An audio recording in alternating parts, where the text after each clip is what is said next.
We are live at a Monday edition of the Sports Bash here on 97.3 ESPN, the free mobile app, live video streaming on our YouTube channel. What's going on, everybody? I'm your host, Mike Gill. Josh Henning is producing today's show. You out there, the NFL playoffs are finally here. What a wild week 18 it was.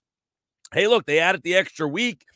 We had thought there wasn't a lot of games that had a whole heck of a lot of meaning, but there were great games. There were great games, and it makes you almost yearn for more now. Like, holy mackerel, that Sunday night game last night was unbelievable. You had the game out west with the Rams and the 49ers. That was a great game. The other game out west, Arizona and Seattle went back and forth.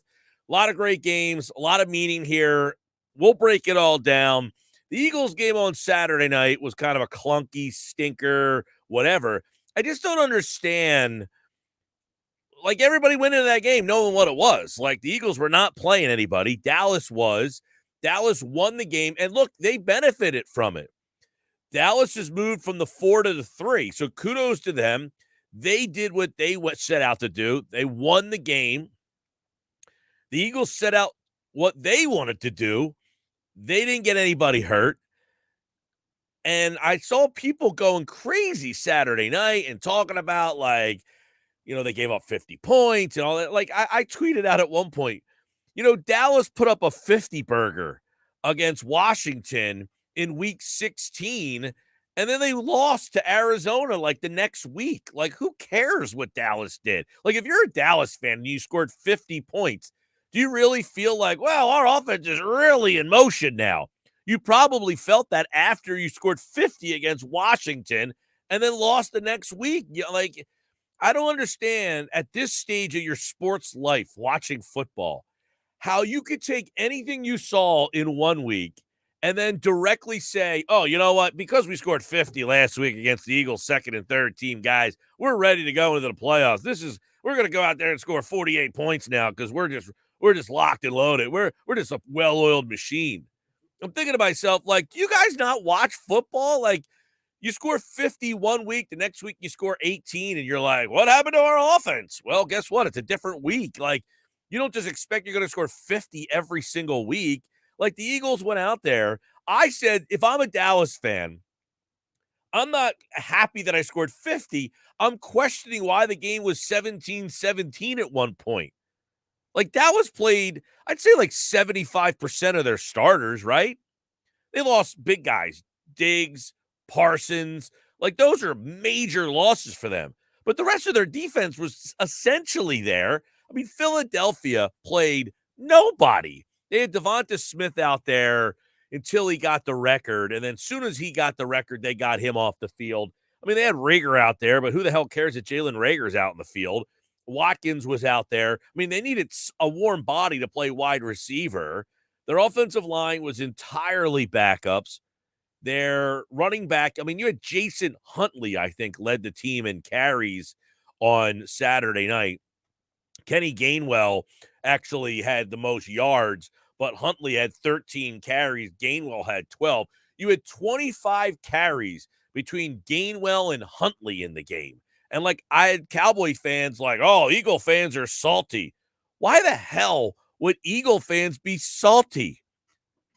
Like, in what universe would an Eagles fan be salty? You could have scored 120 points on Saturday night, and nobody would care. Look, part of it was the Eagles kind of had their hands tied. Like, even if they wanted to play players in the game, let's say the Eagles needed the game. Let's just say they had to have that game.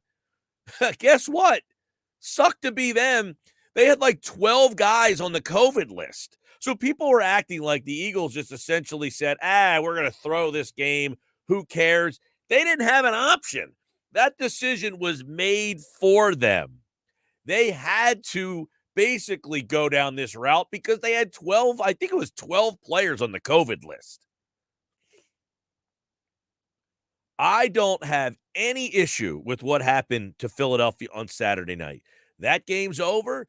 Dallas did what they had to do. I'm not knocking Dallas for playing their guys. Good for them. They took that strategy. Philadelphia went the other way. Two teams had a different way to look at the same game. And look, I did all the research. I read all the articles. There is no evidence that resting your players or playing your players works. It's about 50-50. For some teams, it works, and other teams, it doesn't. You know, when the Eagles won the Super Bowl in Week 17, they played who? The Dallas Cowboys. What was the final score of that game? Philadelphia lost 6-0.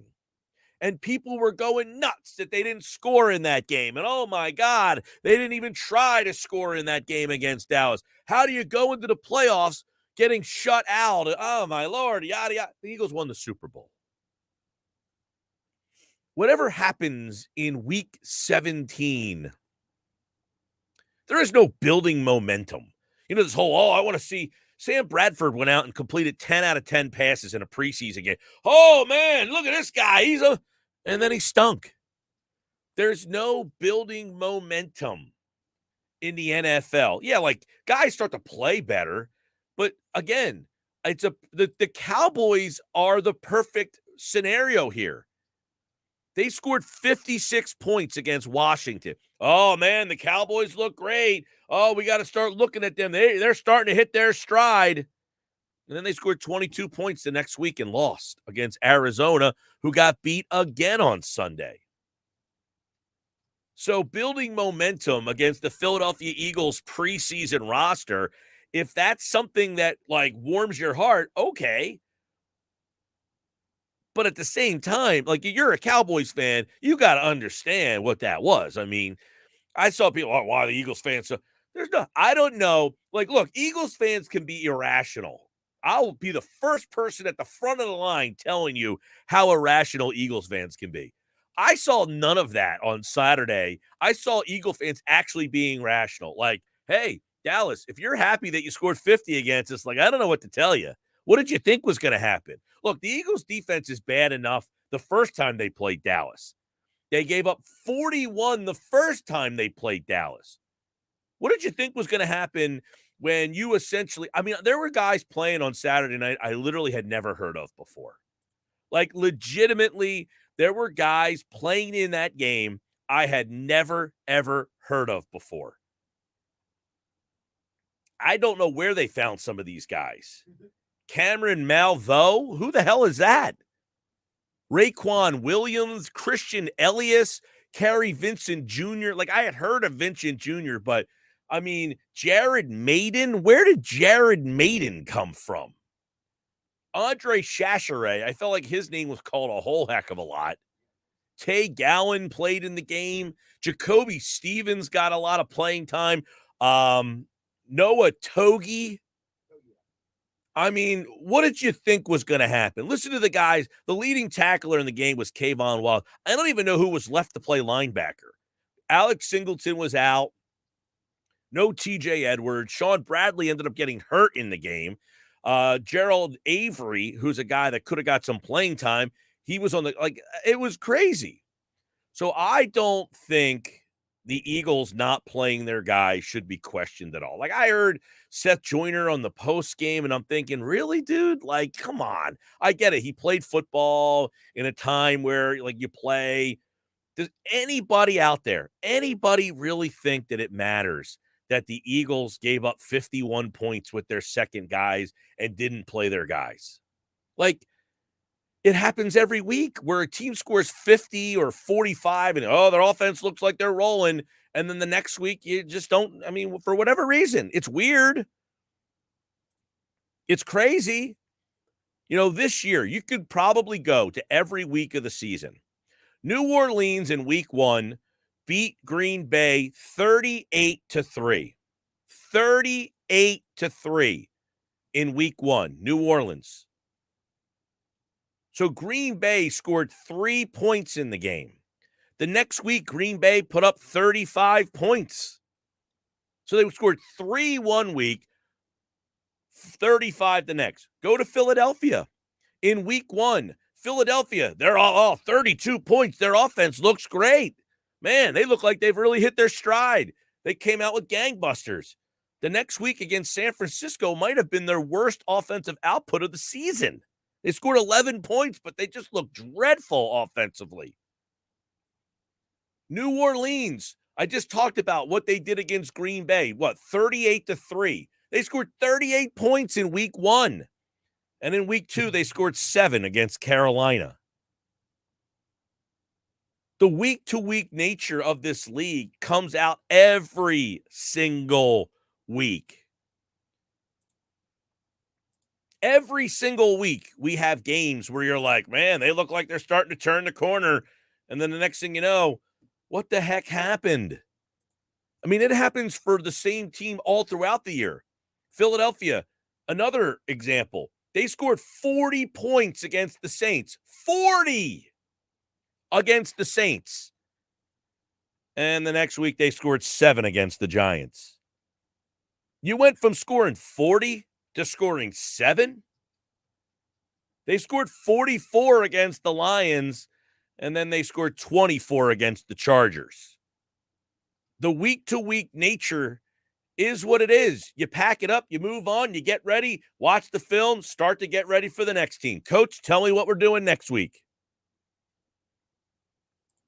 So I don't know why anybody would have any issue with what happened in that game on Saturday night. Does it suck? Like you got a week of football robbed from you? If you went to the game, you essentially had to watch a bunch of backups out there. But it is what it is, man. It's one of those things where if the Eagles played their regular guys and got somebody hurt, we'd be sitting here today. You'd be messaging me saying, why the heck was Jordan Mailata on the field? Why the heck did they put fill in the blank player, Lane Johnson? Why was he out there? The Eagles' purpose was to get to the playoffs healthy. The Cowboys' purpose, look, the Eagles lost that game. It didn't matter if they won or lost. They were going to be the 6th seed or the 7th seed. And if they would have won the game on Saturday night, I'm here to tell you they still would have been the 7th seed playing the Tampa Bay Buccaneers. So nothing to gain from winning. They didn't lose anything by losing. It's a different situation if you were like, well, listen, if they were the 6th seed, they could have played somebody.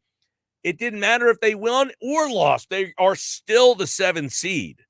So, again, I got no issue with what Philadelphia did. None at all. In fact, I actually like the fact that I got to make some observations on some of this Eagles roster, and I took a couple things away from that game. One, Milton Williams can play. Milton Williams was a disruptor in that game. He was pushing offensive linemen back into the quarterback. He was getting constant pressure. And if you remember that video that was put out there that had Eagles senior scout Tom Donahoe, him and Howie Roseman, and Roseman's going around the room and he's giving everybody fist pumps. And the guy just kind of looked at him and was like, yeah, whatever.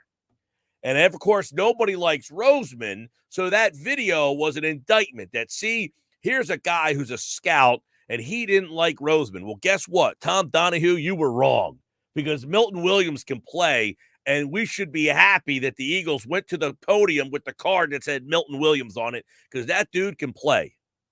So, Tom Donahue, take your fist pump, and I'd go back to Roseman and say, you know what? I stiffed you on draft night, but you know what? You made the right pick there. That's number one observation. Number two, the Eagles, I think, are going to get offers for Andre Dillard. I watch him again. Is he great? No.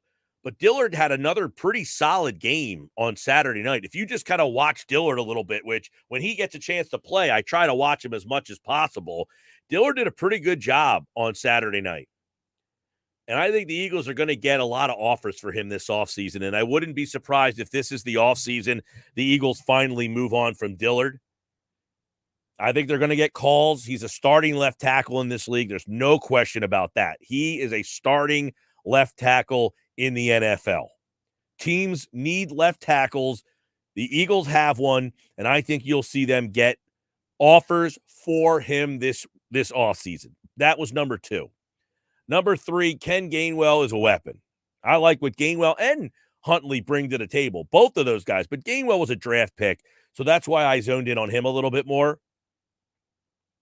12 carries for 78 yards. And when I say a weapon, he's more than just a third down pass catching guy. You can actually hand him the ball, 8 to 10 times in a game and expect some production. I like Gainwell in terms of being a versatile guy that is a change of pace type of back. And I think he's a guy that they can really, it's going to be interesting.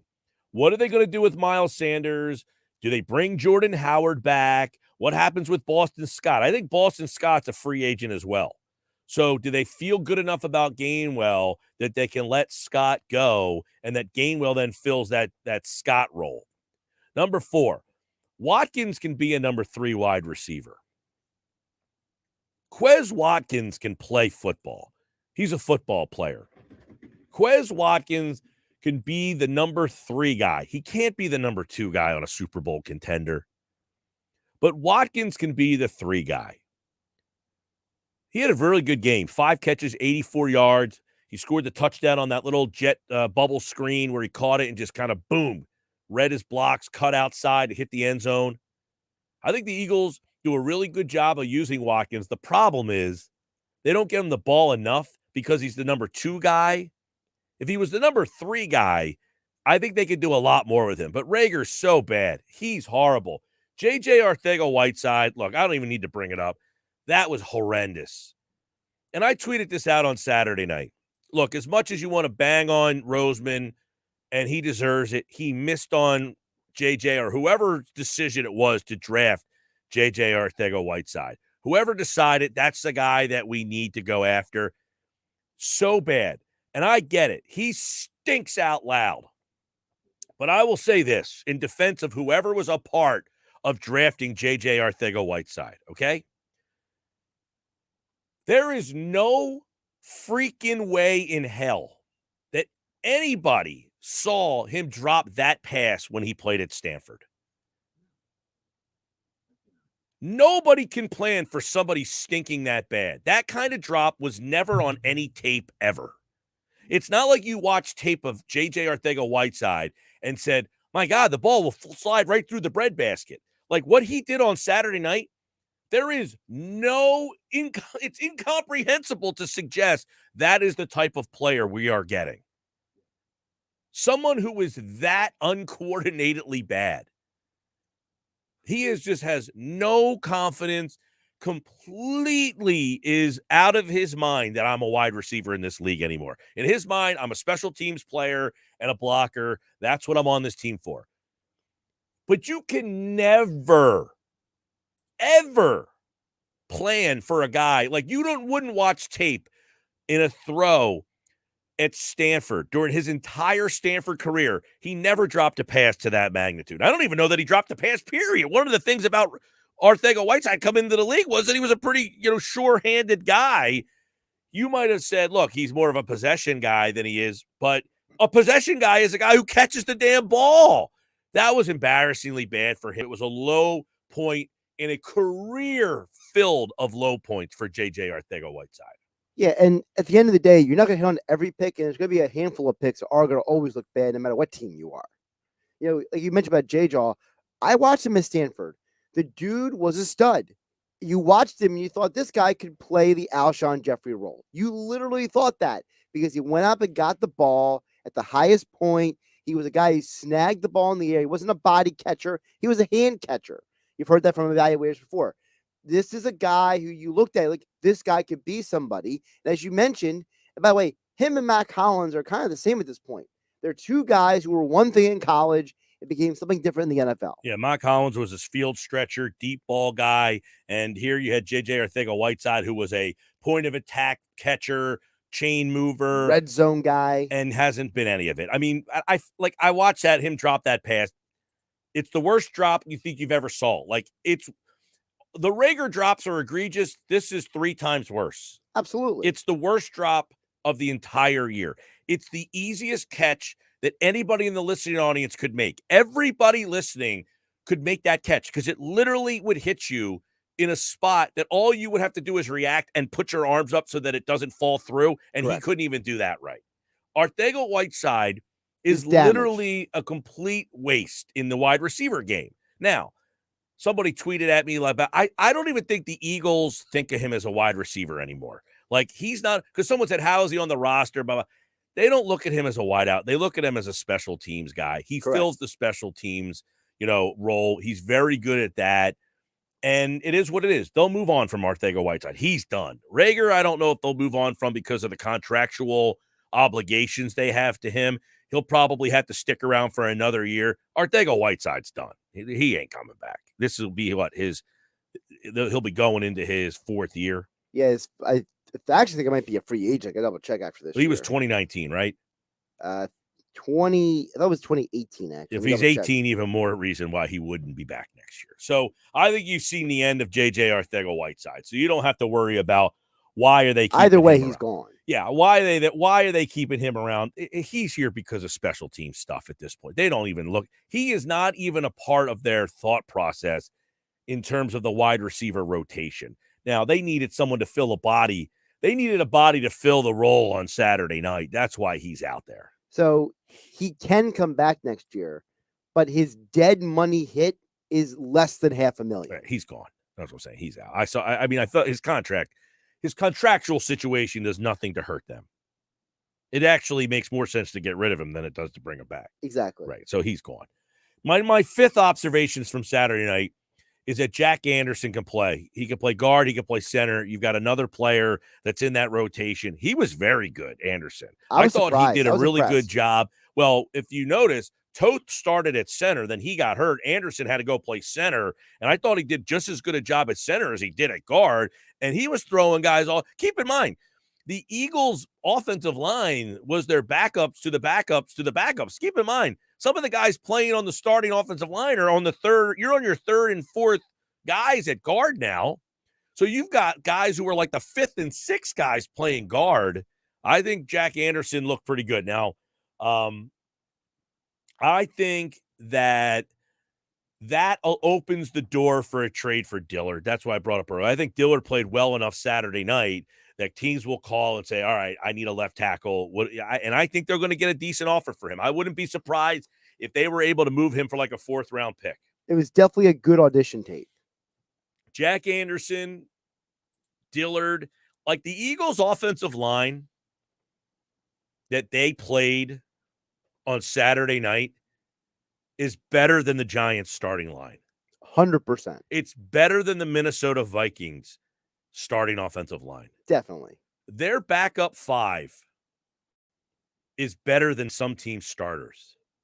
Mike, I'm glad more text messages coming in, 609-403-0973. I'm glad the Eagles rested everyone. What was hysterical was people like Michael Irvin saying it was a good win and how impressive Dak was with 5 touchdowns against practice squad guys. Yeah, I just don't understand that. Like, Michael Irvin, this is where sometimes, like, you're so overzealous about the score. Oh, it was 51. They put up 50. That's embarrassing. We get so wrapped up into the result and how it looked. Oh, you should be embarrassed to give up 50. Okay, for that 10 minutes, I was embarrassed. And you know what? I put my head on the pillow. I woke up the next day, and it was time to move on. Frankly, I wasn't embarrassed. Why would you be embarrassed? I think it was actually impressive that the Eagles' backups and third stringers played that well against the most of Dallas' starters. If I was a Cowboys fan, I wouldn't be impressed by the 51. I'd be asking, why was it 17-17 at one point? Yeah. Philly's team was atrocious. They had third stringers in there pushing their D line around. Right. And then the Cowboys fans are like, you guys sound salty. No. If you beat us 100-26, I'd feel the same way today. And I said, look, they scored 56 against Washington a couple of weeks ago. Who the hell cares? We get so wrapped up into what happened now, the immediacy, and then it's over and done with. We'll see what happens when Dallas plays San Francisco. I got all the matchups, times, when, where. Sports Bash brought to you by Matt Blatt Kia. They're brought to you, they want to get you approved today. Matt Blatt, 6211 Black Horse Pike in Egg Harbor Township. Got a lot of messages coming in on the text board, the video stream. If you're listening on the free mobile app, 609-403-0973. This hour, I've got five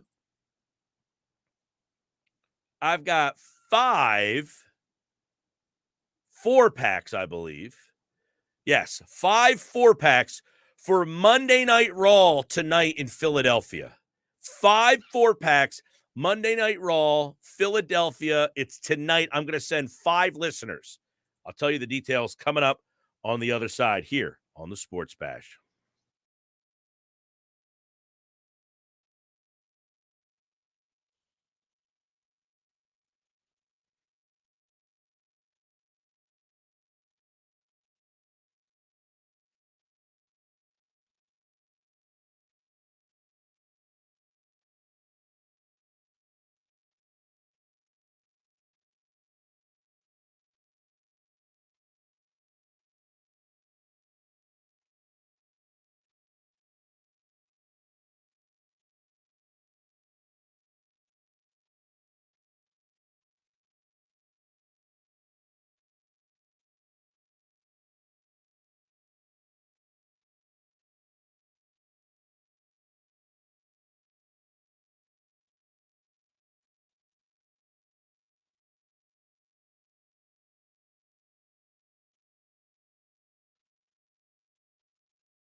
2:31, Mike McGarry in about 9 minutes from now. Sports Bash Live, 97.3 ESPN, free mobile app, live video, YouTube channel.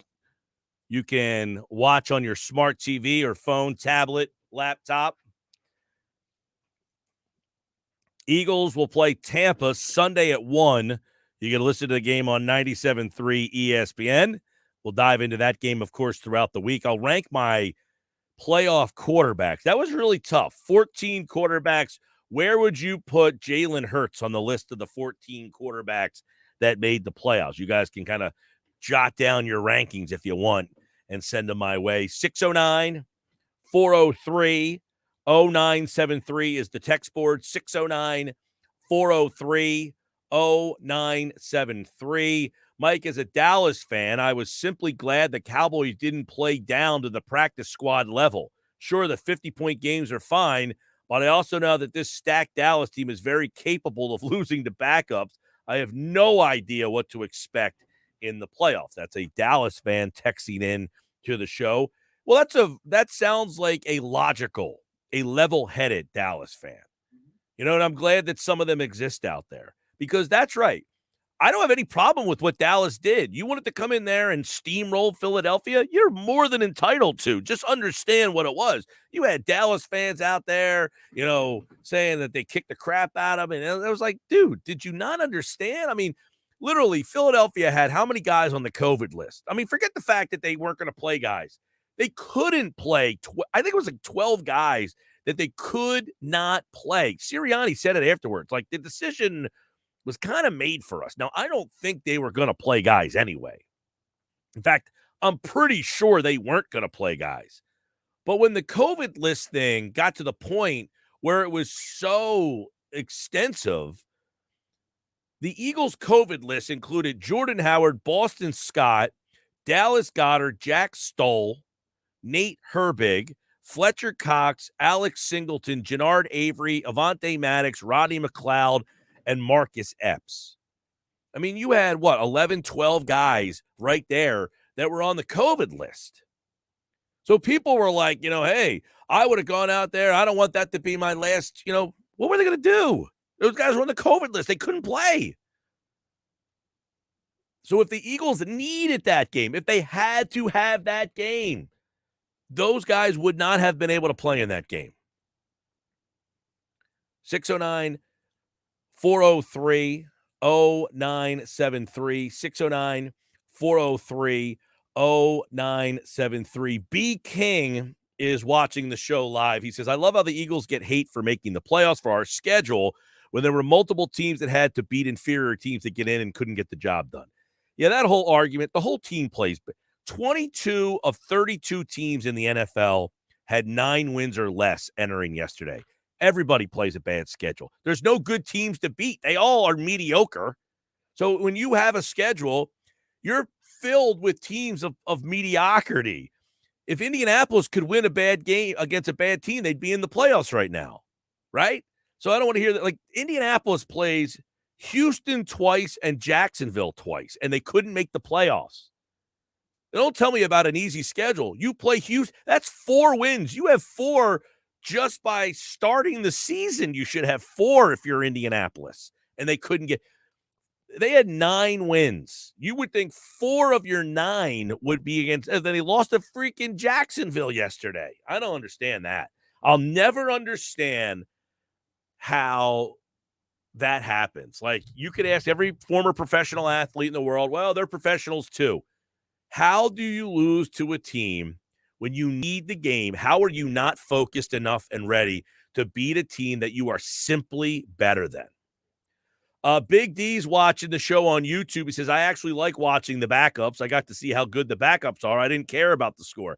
Yeah, if you took for what it was, like I did, I took 5 observations. I said, I'm going to watch Dillard. I want to watch Milton Williams. I wanted to see how Huntley looked in the offense. Like, I looked at different things that I kind of said, look, this is what I'm going to watch in the game tonight. Uzi Wolf is watching on YouTube. He says Huntley was electric on punt returns. Probably stick to Rager for the playoff, though. Can't risk a turnover on a punt. Rager's generally pretty safe If anything, I'd go to Ward. Rager, I don't want anywhere near a field no matter what. Forget safe. I don't want him on the field in a big situation. So I put Ward out there before I put Rager on kickoffs, not punts. Ward on punts. They had Rager out there all night long. I mean, how do you think he felt? He's out there looking around. The hell they got me out here for, man? All right, let's say Philip Welsh is watching on YouTube. How about that last game yesterday? Amazing final drive and score. Yeah, that game last night. We're going to talk about that throughout the day. You know, I'll give nuggets on all the games. That game last night, I will admit. All right, so there was a point where I left the game for a little bit, and I came back. What the Raiders were up, 15 at one point or 12? They were up 12. And I left the game, and then when I came back, there was 5 seconds left in the game, and Herbert had the ball, and it was the last play of the entire game, and I was like, "Man, I got back right at the right time." And I watched the touchdown to Mike Williams, which got me second place in my fantasy league. That play last night clinched it. It's a nice win. Second place fantasy this year. Hey, I hit the high game. Sports Bash Live, 97.3 ESPN. Mike McGarry, the Giants are a disaster. What's going on up there right now? We'll talk about that. Black Monday, firings all over the NFL. Probably more to come. More on the NFL, the playoffs. Mike was attacked on Saturday night, and I enjoyed every minute of it. He deserved it. He deserved it. We'll discuss coming up next here on the Sports Bash Live, 97.3 ESPN, and the free mobile app.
All right, Saturday night special, 51 by Dallas. The Eagles obviously had some major issues. They had a lot of COVID guys out. I think they had 12 guys who could not play due to COVID. So that was the decision was made for them. I don't think they were going to play guys anyway, but they couldn't if they wanted to. So what did you think was going to happen in the game? Mike McGarry from the Press of Atlantic City. Now he said you play to win the game. What the hell were the Eagles doing on Saturday night? I had no problem as an Eagles fan saying I knew what was going in. I said on Thursday, Mike, the Eagles had no ideas of grandeur of making the playoffs. When they were qualified, they have been ravaged by injuries the last couple of years. They made it to the finish line healthy. That's all they can ask for. To play that game, they were going to be undermanned no matter what because of COVID. They had 12 guys out because of COVID. Why would they want to risk injury in that dog dirt of a game? Well, all I said Saturday night to cause a stir was that I liked what the Dallas Cowboys did. I liked the Dallas Cowboys approach of playing their regulars in the game and playing all out. And the only other thing that I questioned was I thought maybe Hurts could have played a little bit because, I feel he could use some work. And in general, I am a fan of playing, not resting players, basically. And I know there's evidence in both directions, and I don't know if it's going to have an impact this week. Like, I don't necessarily think Dallas is going to win because they played their regulars on Saturday night, and the Eagles are going to lose because they didn't. I know there's evidence both ways. You have the Eagles in 2017. They didn't play anybody against the Cowboys in that game that they lost 6-0. They went on to win the Super Bowl. You have other teams. The Colts one year rested people, didn't go for the undefeated season. They lost to the Jets in the playoffs. You have the Giants back in 2007, played all out against the Patriots. They went to the Super Bowl. I was just a fan of the Cowboys playing their guys. It's just what I kind of believe in. And I think it benefits a team more than it hurts it, basically. So I think I don't have a problem with what the Cowboys did either. Like, that was their pro. They each went in with different mindsets. Dallas, and look, it worked out for Dallas. They won the game and improved their seeding. Now, I don't know if they want to play San Francisco, if that's something they're hoorahing about either, but they didn't want to be fourth and play Arizona. They've now won. They're now third, and they will play San Francisco. Philadelphia, like the Hurts thing, I can understand if everybody was healthy and playing, but why am I going to put my quarterback in there with a bunch of reserve offensive linemen? Not to mention, I think it's pretty good evidence that his ankle is still not 100%. Well, we'll see. We will see. I mean, I think if you're healthy enough to play, you should play. And some of the offensive linemen were probably healthy enough to play that got rested. I mean, it's two different approaches. I favor the way the Dallas Cowboys approaches, and Eagles fans kind of reacted, nutty towards me, which tells me that it bothered the Eagles fans. Eagles fans deep down. Well, I don't know about that. I think it bothered them that the Dallas Cowboys went in there and hung 50 on you. They weren't happy about it. There was a lot of, Dallas played our JVs, this and that, that sort of stuff. I think it irked Eagles fans that the Cowboys went in there and kind of toyed with them, basically. Oh, see, I think completely. This is the one. Look, I'll be the first to tell you, Mike, doing something like this, I get the most irrational of the most irrational. And the Eagles fans are at the top of the list of the most irrational. I couldn't believe how rational they actually were. Like, hey, we gave up 50, but it doesn't matter. Like, this game, like, normally, how do we give up 50? Well, like, I heard none of that. It was more like, whatever. You scored 50. Like, I was actually impressed by the fact that they understood what this game was, which was a nothing burger. Yeah, but I think deep down they jumped up and down and said it was a nothing burger. But I think deep down it kind of irked them, because if it doesn't irk you, then what do you care if I say Dallas was right in what they did, basically, and maybe the Eagles should have played some of their starters. I'm not saying Hurts should have played the whole game. I would have played him a half into the third quarter. I think it's football. Two things drive me crazy. One is, this resting players in all sports. Like, people can't wait to rest players, basically, in all sports, basically. Everybody wants to rest. It's filtered down to, like, I see it in high school and in youth sports. We clinched a playoff spot in the 7th grade Mid-Monmouth Travel Basketball League. Are you going to rest your players so you don't get hurt? It's absolutely crazy, basically. And the other thing that drives me crazy is, and this was the Eagles fans a few weeks ago, we don't want to make the playoffs. We'd rather have draft picks. Everybody loves the prospects. We gotta. What's the benefit of making the playoffs? We're probably gonna lose to the first round. Let's not make the playoffs. Let's get better draft picks. Those two avenues of thought I just don't agree with it, and it drives me crazy when I see it, basically. Well, I mean, that's just, as sports have evolved, back when I was 15 years old, I remember, 12 years old, we walk around in gym class discussing, my buddy was a Celtics fan and I'm a Sixer fan, and we're talking about, like, winning games and where we're going to be, hey, if we could be the 6th seed. And now you're saying, I don't want to be the 6th seed. I'd rather just lose, get a better draft choice. Like, it is all, as more information has come, fans have become, crazy to say, smarter. Well, I don't know if it's smarter. I think more information out there has caused a lot of it. I think because there's more information out there, people are a lot more familiar with, you talk about when I was a kid, I didn't know who was on the Mets AA farm team. I didn't even know where it was, basically, because it didn't get any coverage in newspapers, basically.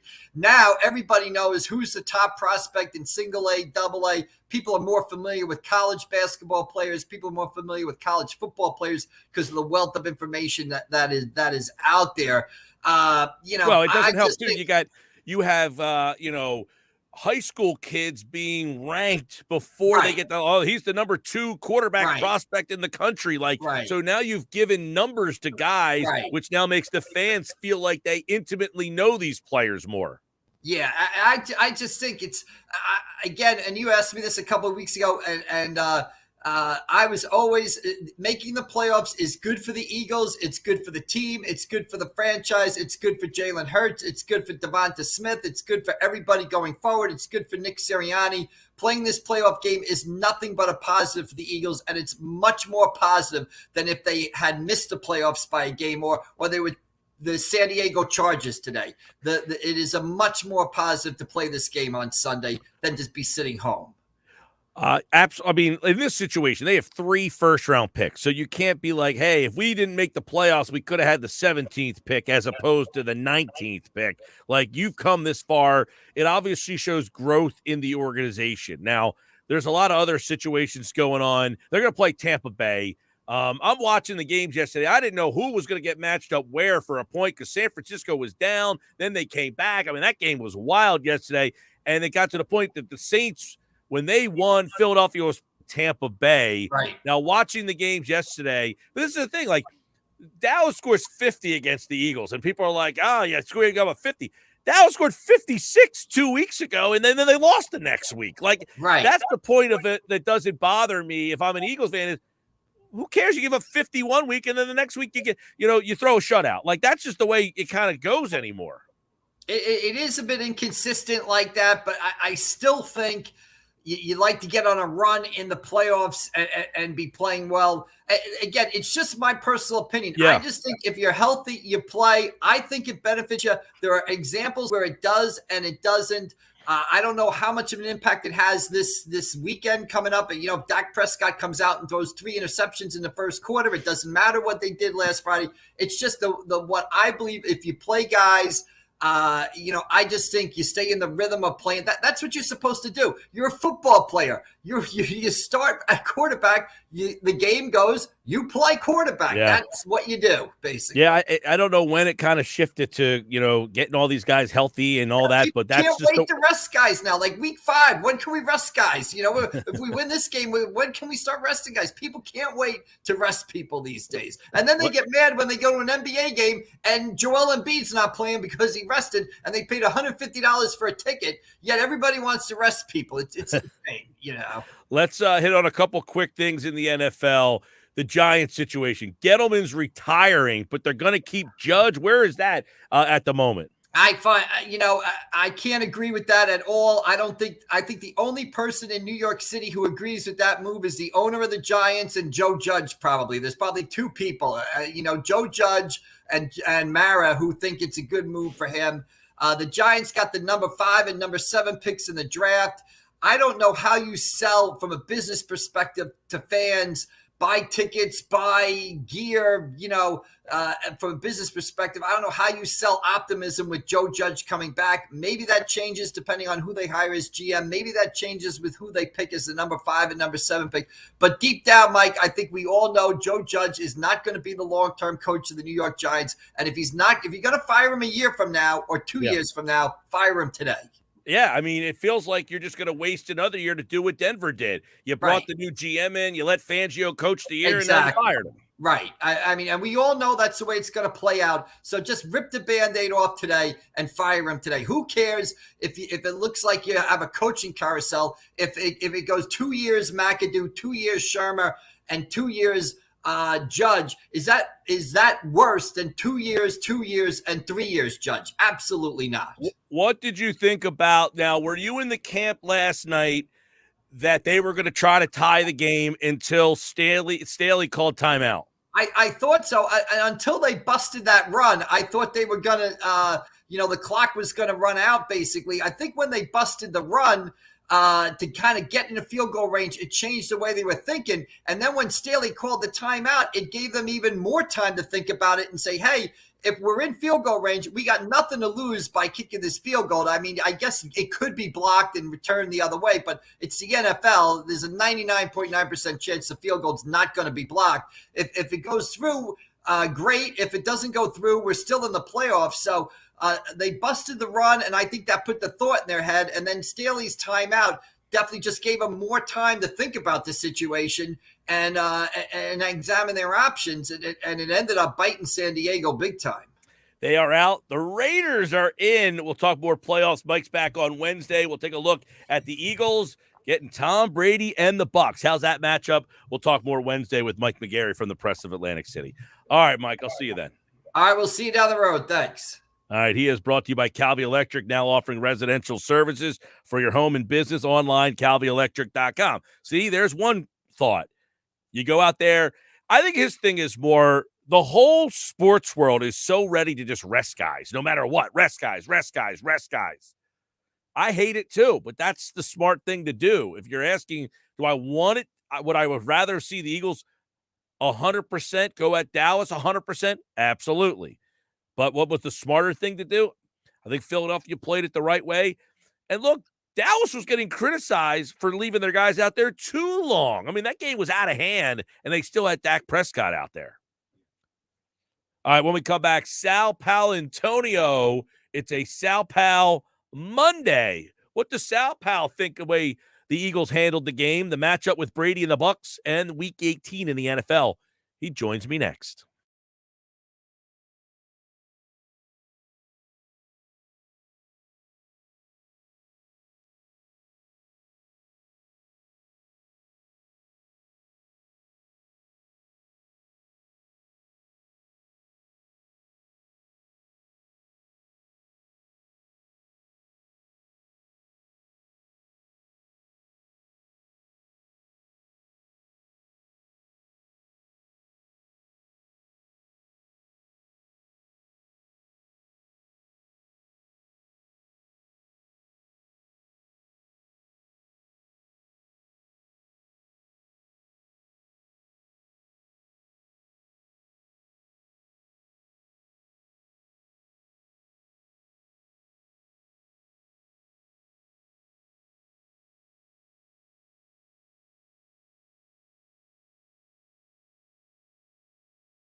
All right, 3 o'clock, Sports Bash Monday, 97.3 ESPN. This hour is brought to you by Resorts Casino Hotel in Atlantic City. Eagles will play Tampa Bay. Tom Brady and the Bucs are hosting the Birds, 1 o'clock right here on 97.3 ESPN. We'll have all the action for you. Merrill Reese, Mike Quick will have the call, and you can hear it only on 97.3 ESPN. All right, Sal Palantonio is back for a Sal Pal Monday to get you ready for the playoffs. We can't wait till Friday. We've got to bring in ESPN senior national correspondent Sal Palantonio right now for a Sal Pal Monday special playoff edition, and he joins me right now on the Sports Bash Live on 97.3 ESPN. Sal Pal, welcome back, man.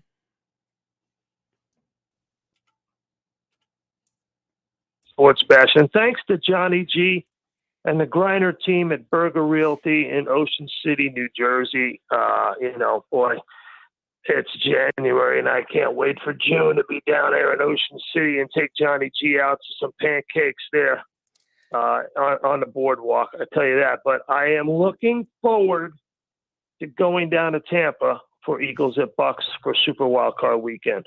Yeah, we will kind of take a – by the way, I drove by Berger Realty yesterday. I was going to give a little honk there for Johnny G and see if he was going to come out and greet me over there in Ocean City. But, yeah, Tampa is the place, Sal. But before we get to the Tampa game, I want to get your thoughts. There's a lot of people – I don't want to say split, but the way the Eagles handled the game and the way Dallas handled the game. Did you have any problem with the way that game went on Saturday night? If you give up 50 points, your guys are sitting. Did you have any issue with that? Well, listen, Michael, I had two big problems with it. Problem number one, there's no way Mike McCarthy should have had Dak Prescott and the first-team offensive players out on the field in the second half. I understand completely that you wanted to play Prescott, Amari Cooper, CeeDee Lamb, and Ezekiel Elliott in the first half because they just came off a clunker against Arizona. Play him in the first half, I get it. Wanted to keep momentum going. I get it. You wanted to reestablish yourself. I get it. But, Mike, to say, as they put out in Dallas, it was a signature win, which they have put out, which is a joke. It's a joke. Yeah. And I don't know what they proved or accomplished by dropping 51 points on the second and third team. I don't understand it. I don't get it. The whole, they scored 56 3 weeks ago against Washington, and then the next week threw up a clunker. So if they haven't learned by now that what you do one week doesn't really carry over to the next, I don't understand how people don't get that in this league. Like what they did Saturday night has no bearing with what happens to them next week against San Francisco. Completely true. And I'll tell you, why do I host the matchup show? Why do I think the matchup show is relevant and important? And I do think it's relative important. It's because we set matchups week to week. We don't look at statistical trends. We look at matchups. We look at what team is doing what against another team. Coaches coach against coaches. Concepts and strategies are important depending on who you're playing. So you are absolutely correct. But I did have a problem with the way Jonathan Gannon had played defense. You knew that you were going to play second and third team players against their first string offense. Most of the talent on offense in Dallas was first string. You got to blitz. Mm-hmm. You got to blitz. Got to go after Dak Prescott. If your stated objective, as Nick Sirianni's stated objective prior to the game and after the game was, we wanted to win the game. Well, you certainly did not have a defensive strategy to win the game. And also, you had Gardner Minshew dropping back to pass too much. You had to me, you were playing against a lot of backups in the Cowboys defense. They should have been much more prepared to A, run the ball, and B, blitz and play press man coverage against the Cowboys. You played soft zone. You dropped the deep coverage in the red zone and allowed them to just waltz into the end zone. Do you remember that around halftime I sent you that photo? I texted you the photo of Sirianni's stare down of the Cowboys Cowboys sideline. Yep. Okay, so that was right after the Cowboys went 43 yards in 19 seconds at the end of the second quarter to score a touchdown. And you could see the Eagles defense, the way they were playing. They were playing 7, 8, 9, 10 yards off the line of scrimmage. So I had two problems. One, with what the Cowboys did, and two, with what the Eagles did. But as far as sitting Jalen Hurts, I never wanted to see Jalen Hurts on the field. Never. No way. Too much could go wrong. Yeah, He goes down. Sirianni indicated, look, we kind of had even if we wanted to play our starters, they had how many guys out because of COVID? They really couldn't play their guys if they wanted to. They had 11. Right, 11. So, I mean, if 11 starters, Mike. Yeah, if they needed that game, I said, if they needed that game to make the playoff, they were going to be in big trouble because they had 11 guys that could not play. Once that happens, the decision was made for them to not go forward and play guys. Now, you asked a question to Nick Sirianni about what emphasis they're going to kind of look at to get better this week as they get ready. What specific improvements would he like to see? So what are some of the things that they want to get better at as they get ready for their first playoff game under Nick Sirianni? Yeah, and that was the end of the press conference. Bob Lang, PR director, was trying to wrap it up. And I was like, no, I got a couple of questions here about going forward because we're not going to hear from Nick Sirianni for a couple of days.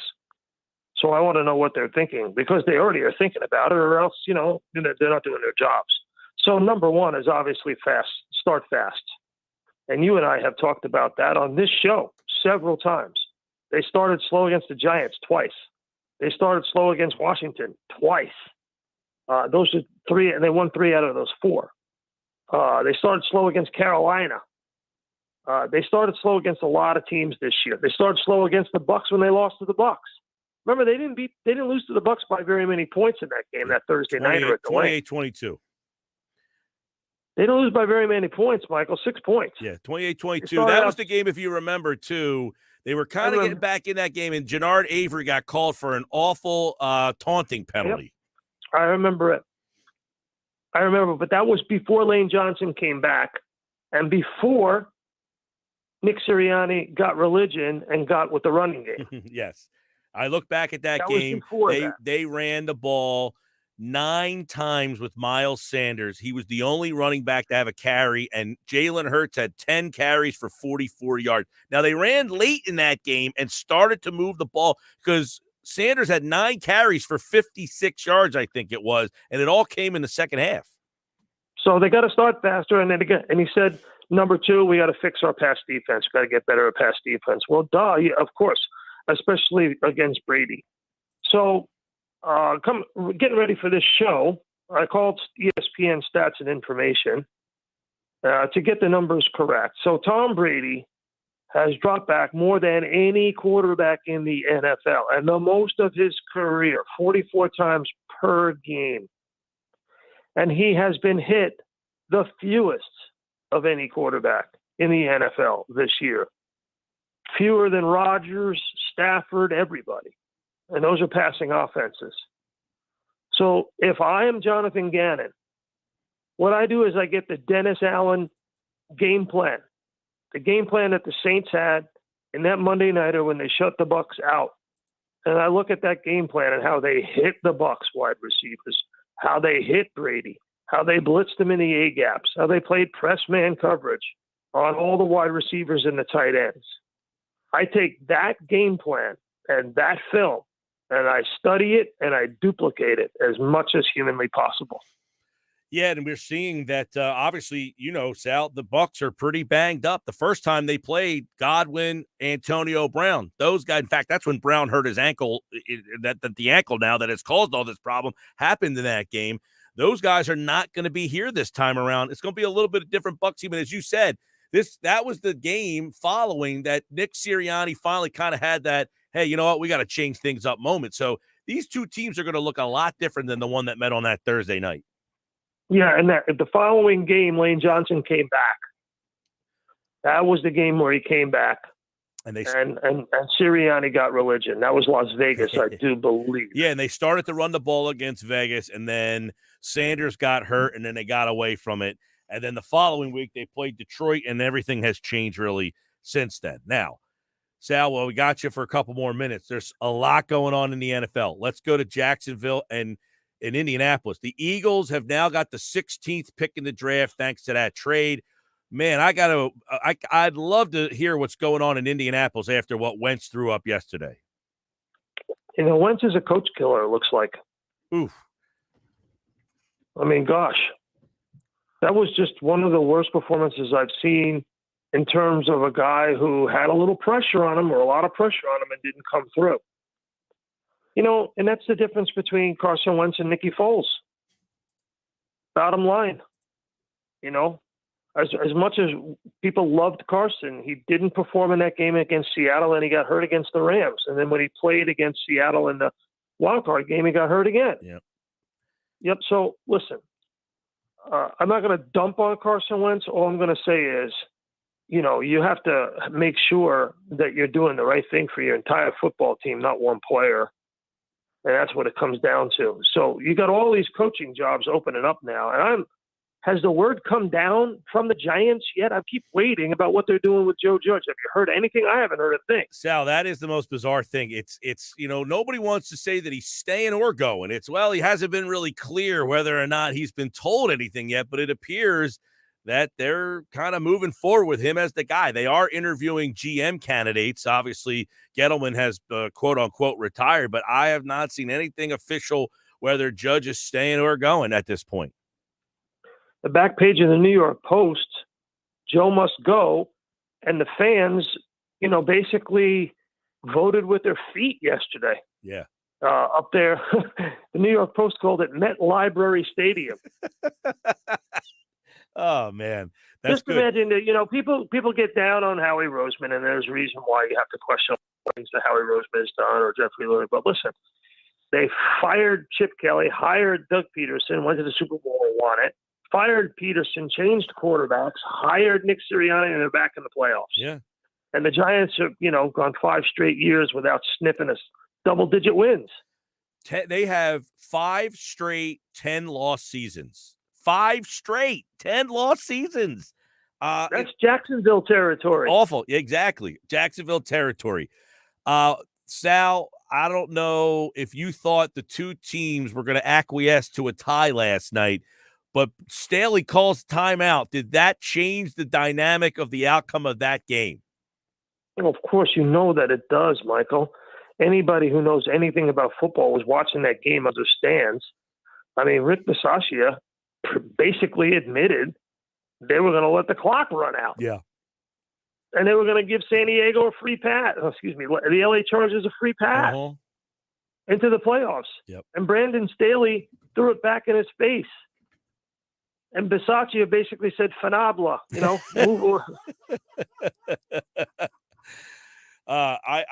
I think I'm watching this, and I'm kind of watching the body language of everybody and thinking they're going to just do that. They're going to tie.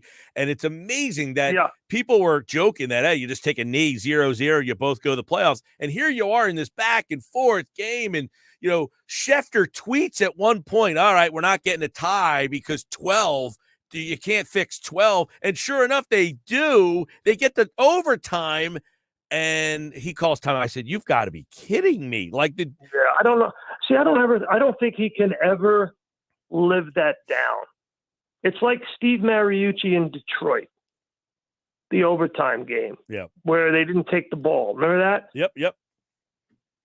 Yeah. So I don't think Brandon Staley can ever live this down. I think you have to have the moral authority to lead. And if you make a clunker of a decision like that, it's hard to take that off your resume. All right. It's really tough. Sal, it's hard to get in. Real quick, Flores out in Miami. Nagy and Pace both out. Spielman and Zimmer both out as well. Vic Fangio out. So it seems that we're going to have a pretty crazy coaching carousel again. Yeah, and you look at it, 2 of them are in the NFC North, where Aaron Rodgers is still playing football. So if I am Aaron Rodgers, who has admitted that he had a discussion, a meeting of the minds with the general manager there, I stay in Green Bay. I think he's going to stay in Green Bay. You look at that division, it's a cakewalk. They won 13 games for the 4th straight year, something like that. Yeah. I mean, I don't think he leaves. And I look at the Packers. I think this is all a warm up for the Packers.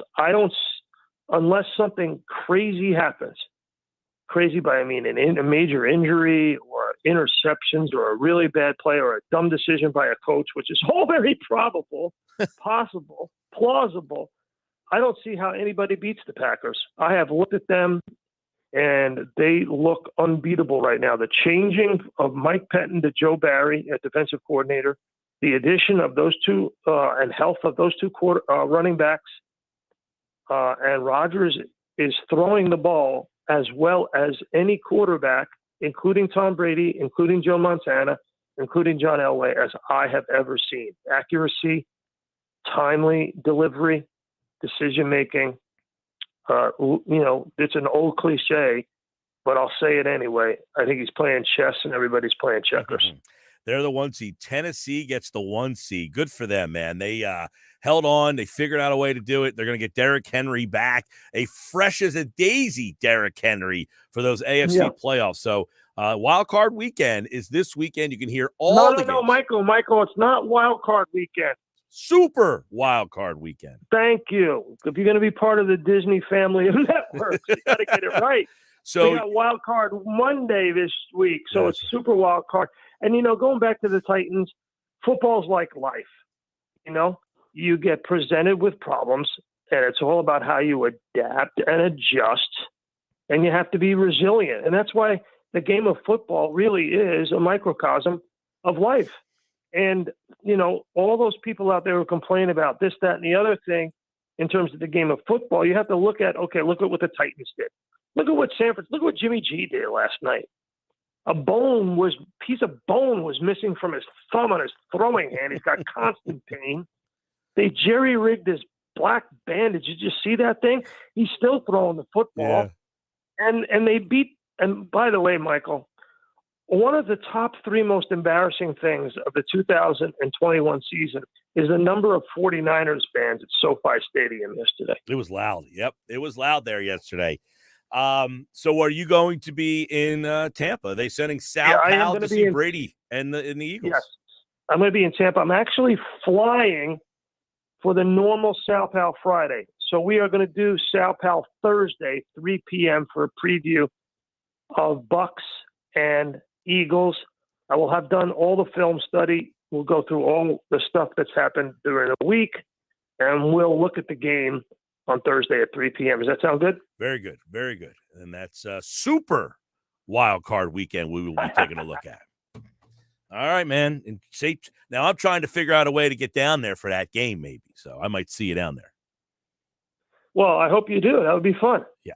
Tampa's my second home. I got a lot of peeps down there in that Tampa area. So there you go. Super wild card weekend. Sal Palantonio.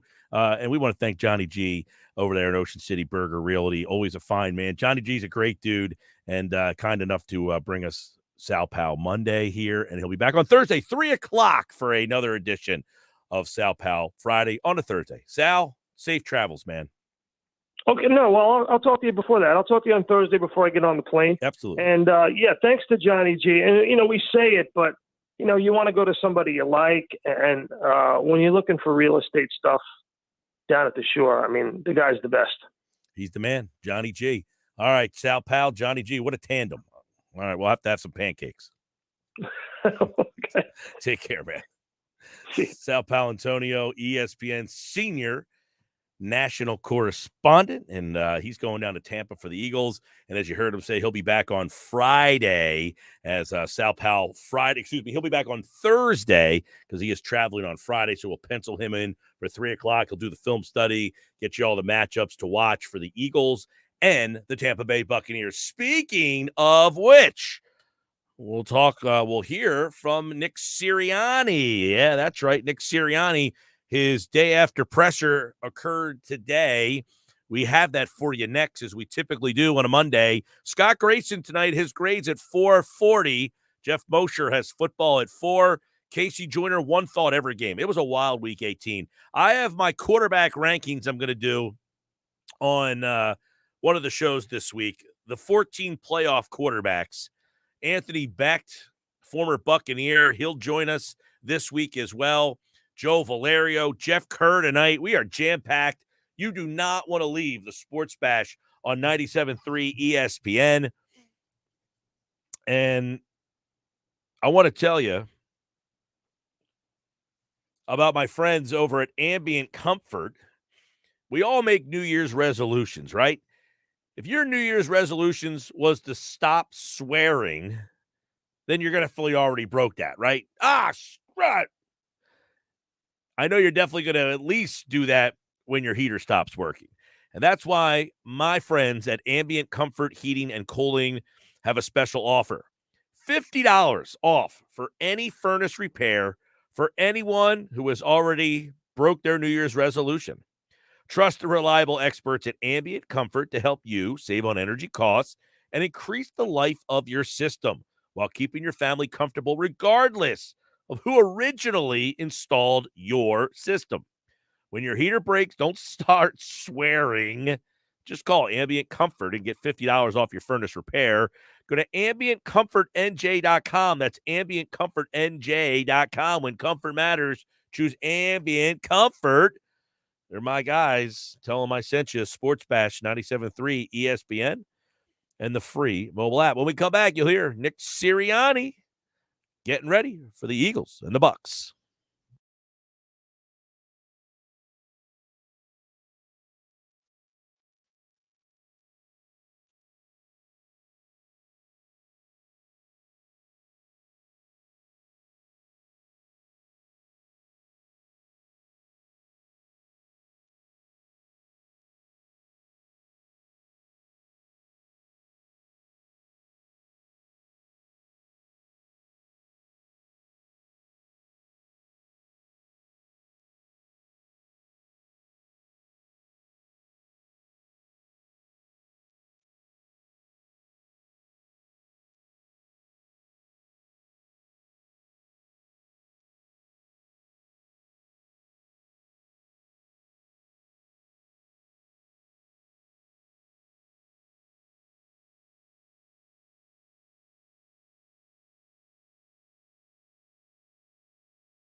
327 Sports Bash, 97.3 ESPN. You're going to hear from Nick Sirianni. We'll have the press conference in just a couple of moments. Hey, earlier in the show, I told you about tonight in Philadelphia, WWE Monday Night Raw right now, all right? If you are out there listening and you want to go to Monday Night Raw tonight in Philadelphia for the live Monday Night Raw, I got 5 4-packs. All you need to do, text into the show 609 403 0973. Hashtag WWE. First 5 people in, you're getting a 4-pack to tonight's WWE Monday Night Raw in Philadelphia. Hashtag WWE to 609 403 0973. And first 5 to do it, you are getting a 4-pack to Monday Night Raw tonight in Philadelphia. I will tell you before you have to ask me any questions regarding that, the compliance with the city's policy, all guests in the arena are required to show proof of vaccination in order to enter the arena. So therefore, if you want to go, you have to make sure that you prove that you have a vaccine. That's not my rule. That's theirs. Do not shoot the messenger. Okay. First 5 people, if you want to go tonight, Monday Night Raw, tonight in Philadelphia, I got 5 4-packs, 609 403 0973. Hit me up with the hashtag WWE. We'll get right back to the first 5. We'll get you those tickets, and you're going to Monday Night Raw tonight. I know it's one of those last-minute type of deals, but hey, sometimes you just say, hey, my buddy wouldn't go to the WWE tonight. We're going. And that's the way it's going to work. First 5 people in, 609 403 0973. All right, Nick Sirianni spoke to the media. Eagles, Bucks. Here's his thoughts right now on the Sports Bash Live on 97.3 ESPN. This is the Nick Sirianni Day After Presser.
All right, there you go. Nick Sirianni, the Sports Bash Live 97.3 ESPN. A lot of cool nuggets in there with where they are.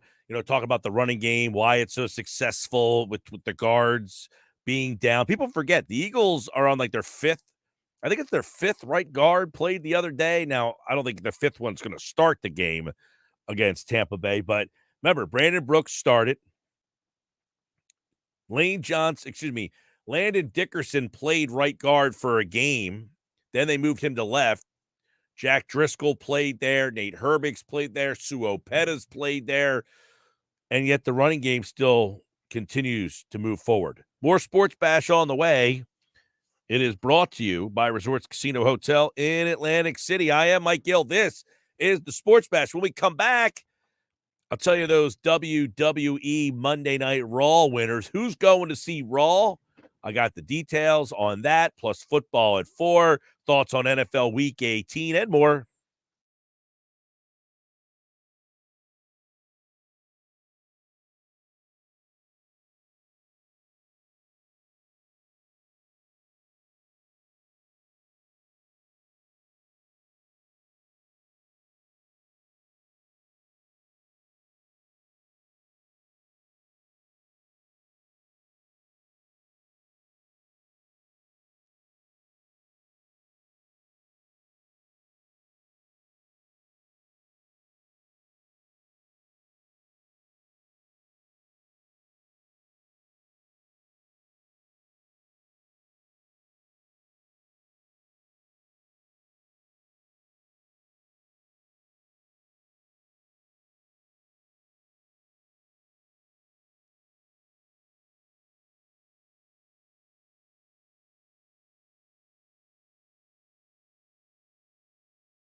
All right, 354. Congratulations, WWE Monday Night Raw tonight in Philadelphia. Mike, Anthony, Paul, Arthur, you guys are going to check out WWE Monday Night Raw. I don't have the other guy's name. Apparently, he hasn't responded yet, but as soon as we get his name, he will be a part of the list as well. Easy as that. Listen, win. Monday Night Raw. There was a time I would go to every Monday Night Raw when it was here. It's just a show. You got to be in the building just to see the entrances, the spectacle that is WWE. They do a tremendous job, like for in-arena entertainment, even if you're not a wrestling fan, just to see like the pageantry of the entrances, the music, how it all kind of, it's like a symphony, well-oiled machine at WWE. I got a lot of thoughts on Week 18 in the NFL. That game last night, it may have been one of the most entertaining games I've ever seen based on what was on the line and the whole tie aspect that was hanging in the balance over all of that. By the way, Giant fans, apparently Joe Judge is meeting with John Mara, so this could all change. By the way, you should know that all 3 games went to overtime yesterday. You heard them all right here on 97.3 ESPN. Yeah, you had the Steelers and the Ravens. Yep. That was a wild game. Then you had the San Francisco Rams game. I was locked into that game. I haven't been into a game as much as that one. I don't know why in a long time. And then the Sunday night game. So you had wild finishes. Eagles taking on Tampa. We'll take a look at some of the things that happened Saturday and what it means moving forward. Football and forward, Geoff Mosher. There is a new team and a new name in the Ben Simmons sweepstake. Go to our website right now for the details.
Football at 4 is powered by the Inside the Birds podcast, and it is brought to you locally by Caesars Entertainment Group of Atlantic City. Come experience the ultimate sports destinations all season long. Wild, Wild West, Tropicana, Harrah's Resort, Atlantic City. Book your game day experience today.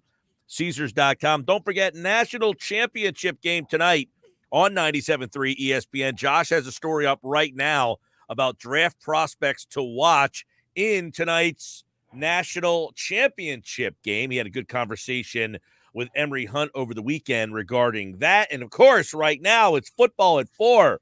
Geoff Mosher is here. The Eagles are in the playoffs. They're going to play the Bucs, and we are ready to go. It's all good, too. It's like a Sunday 1 o'clock. It's a very, nothing's out diverted from your normal routine for the Eagles here. This is all good stuff, man. What's going on? I'm jumping for joy when the game was finally announced at 1 o'clock Sunday. We sports writers like our routines, and that's good. I was, so 1 with o'clock you Sunday last night.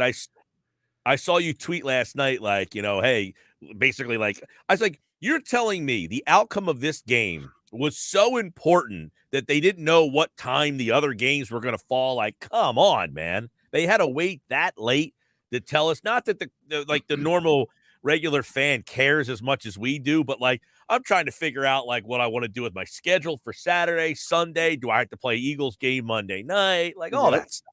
Yeah, and then, I had a feeling probably soon after kickoff of that game that they were probably going to wait till halftime to announce it, which they did, but they basically announced it right at the end of halftime. I was hoping at the beginning of halftime. Those crucial 15 minutes are important to me, and because it made me think they weren't going to announce it until after the game. And, I briefly considered not watching the end of the game, and then I thought I got to watch it. And what a game to see. That was let me incredible. tell you.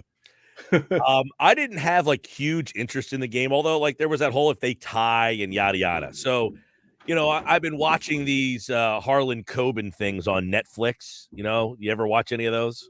No, I have not seen them. So he's got a bunch of these. So he's a writer, a mystery kind of murder mystery novel guy, and he has a bunch of these shows on Netflix that I've watched in the past. So we found a one and started watching this last night. Now I'm watching it I've watched football Saturday, Sunday, all day. I took a little break last night because I was I'm not that interested in this game. I don't care who makes the playoffs between the Raiders and the Chargers. We watched about 4 episodes of this show, and right when it was done, there was 5 seconds left in the game on 4th down, and Herbert has the ball, and he throws a touchdown to Mike Williams. I'm like, this is a perfect time for this whole – and then I saw, the whole overtime, and I was like, what a great ending to the game. I mean, it was just that game was epic. For the minute and a half that I got to see of it, it was epic. You have good timing, my friend. That was a perfect timing. Absolutely. It was epic. And, man – even though they lost, you just watch Justin Herbert. It's almost as if he didn't care until 4th down. It was unbelievable how good he was in the most pressure-packed of moments, and that was really. And Derek Carr was great too. It was just really fun to watch. But I think it also was a good example. There were so many good examples of everything. You have Justin Herbert. That doesn't mean you're a playoff team. You've got Justin Jefferson. That doesn't mean you're a playoff team. There's a lot of great players around the league. That shows how hard it is to get in the playoffs, even with an added playoff team in the mix. I don't think it's hard to get in the playoffs. We already had this discussion last week. No, maybe for those teams, Mike, because it's been a while for the Raiders, but not for the league as a whole. I thought Seth Joyner brought up an interesting point. The Eagles made the playoffs this year. There's no guarantee that you're getting back. So that when you're in the playoffs and you actually make it, you go all out. Orlando Scandrick tweeted, who do the Eagles think they are, resting guys? Hey, I'm in the dance. I'm taking my best shot with the most healthy roster that I can, because there is no guarantee that you will get back next year. Just because you made it this year, you have 3 first-round picks. You have no idea what's going to happen the next year. Yeah, I agree. I mean, I just don't – the Eagles didn't have anything to play for that outweighed the reward of having your veterans rested and not getting anybody injured. The best you could do was get the 6th seed, and there was a chance that they could lose and still get the 6th seed, right? In fact, a lot of people thought that they would still get the 6th seed because it all came down to then what happened with San Francisco and New Orleans and all that. So there was just, to me, no benefit other than saying, quote unquote, we've got some momentum going. But like, let's say you're an elite team, right? You're playing for the number 1 seed. What are you playing for? To have a bye week. I mean, you're also playing for home field advantage. That's obviously a big part of it. But when you get the number 1 seed, you get a bye. And everybody talks about how great it is to have that bye. They don't say, oh, man, the Tennessee Titans now have a bye. That's a bad thing. They're losing momentum, right? They say how great of a thing it is when you have a bye. So the Eagles chose to have their bye this week because their playoff seeding was not, there was nothing really to play for. So I don't really see an issue with it. Yeah. And, they're playing with house money for most people anyway. And so you just want to be as healthy as possible and take your best shot. Yeah, I mean, and there's plenty of examples just in that game. I mean, Dallas scored 56 against Washington 3 weeks ago. The next week, their offense struggled against Arizona, and they only scored 22. So the fact that they looked like, oh, they found their ground, they look like they've got momentum, it didn't even carry over to the very next week. Philadelphia scored 40 against the Saints. The very next week, they had their worst offensive performance of the season, scoring 7 against the Giants. So I agree with you. I had no problem with what they did. Now, some of it, Geoff, and I don't think they would have changed their approach, but they were forced into this. I mean, they had 11 guys on the COVID list. Yes, they did have 11 guys on the COVID list. I find it fascinating that the only guy who came off was Jason Kelce's, and he was able to play his 1 snap and get out of there. Yeah. And that nobody else came off the list. And today they were all activated. Oh, was it? I was wondering if that was going to be the case. Did they? Every guy today, about 5 minutes ago, they all got activated. That's what I figured. So I said that to Adam yesterday on the podcast that dropped this morning. I said, it wouldn't surprise me if at right around 4:00 on Monday, after they've clinched and they know who they're playing, if all of a sudden you see a wave of guys who are on the COVID list, just all of a sudden come off, and there you go.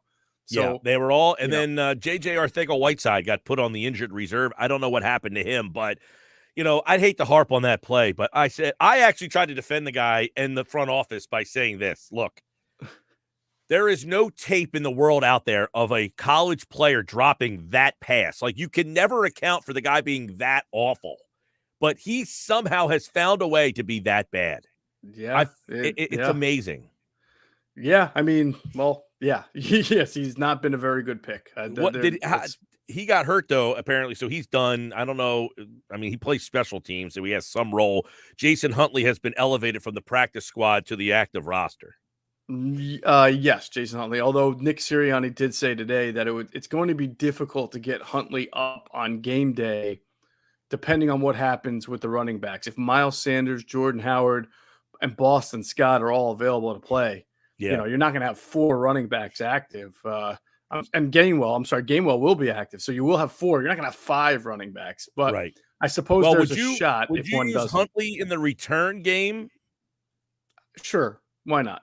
I mean, do I like taking one sample size and saying, "Oh, this guy is clearly better than everybody else"? No, but I mean, he you might as well use him to serve a purpose. If you think he's good at it and he does it well in practice, and you've had him on your practice squad all year. I always wonder why certain guys who are like John Hightower, all right, he's been on your practice squad all year long. You protected him all year long as well.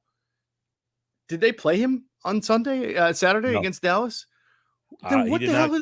I'm sorry, I didn't mean to curse there, but like, why? Why did you have Elijah Holyfield on your whole team last year, and then when you had running back issues, you didn't call him up? I don't understand sometimes the purpose of carrying guys on the practice squad if you have zero intention of ever playing them. Yeah, it's strange the way these organizations think. Now, Tyree Jackson did get hurt. Is that significant? Not really. Well, I think it is. He barely played all year. He got one shot to play really in this game. Right. I think it's significant because not for this year, but because, he's still a project, and he was a nice surprise at training camp, good enough to make the team, has a wonderful, size and frame for that position and athleticism. And I really thought he needed another round of OTAs in training camp to continue to work on his craft and see if he couldn't, continue to be a good backup tight end who, if there was an injury, could come in, catch some passes, be a mismatch. And he's unfortunately not going to be able to participate in any OTAs. Can't imagine that.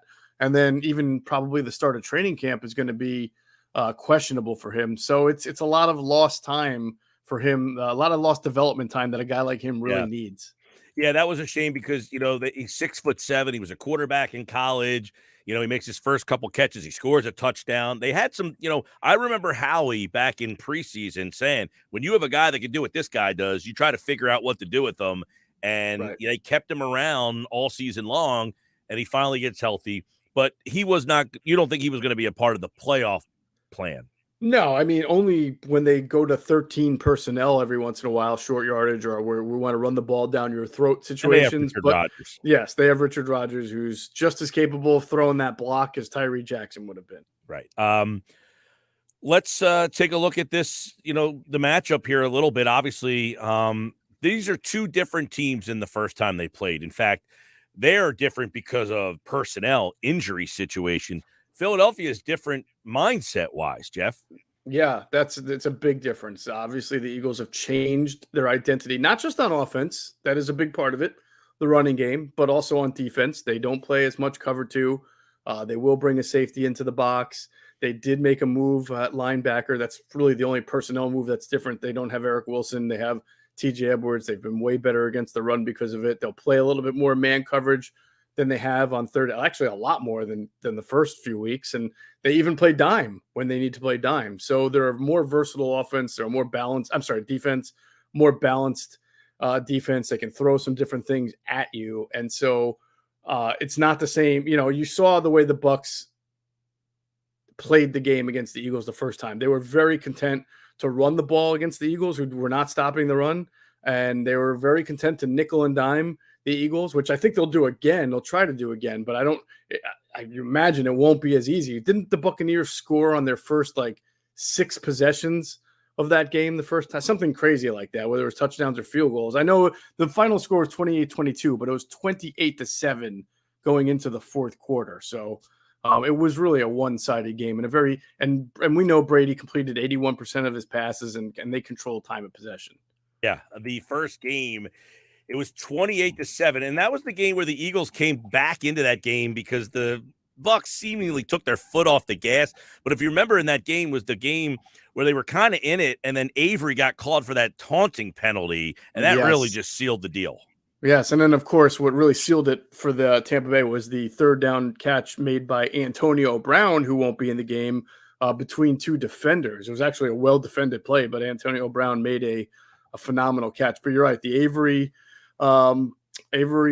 penalty was really big. Allowed gave him second chance life and allowed them to run the clock out.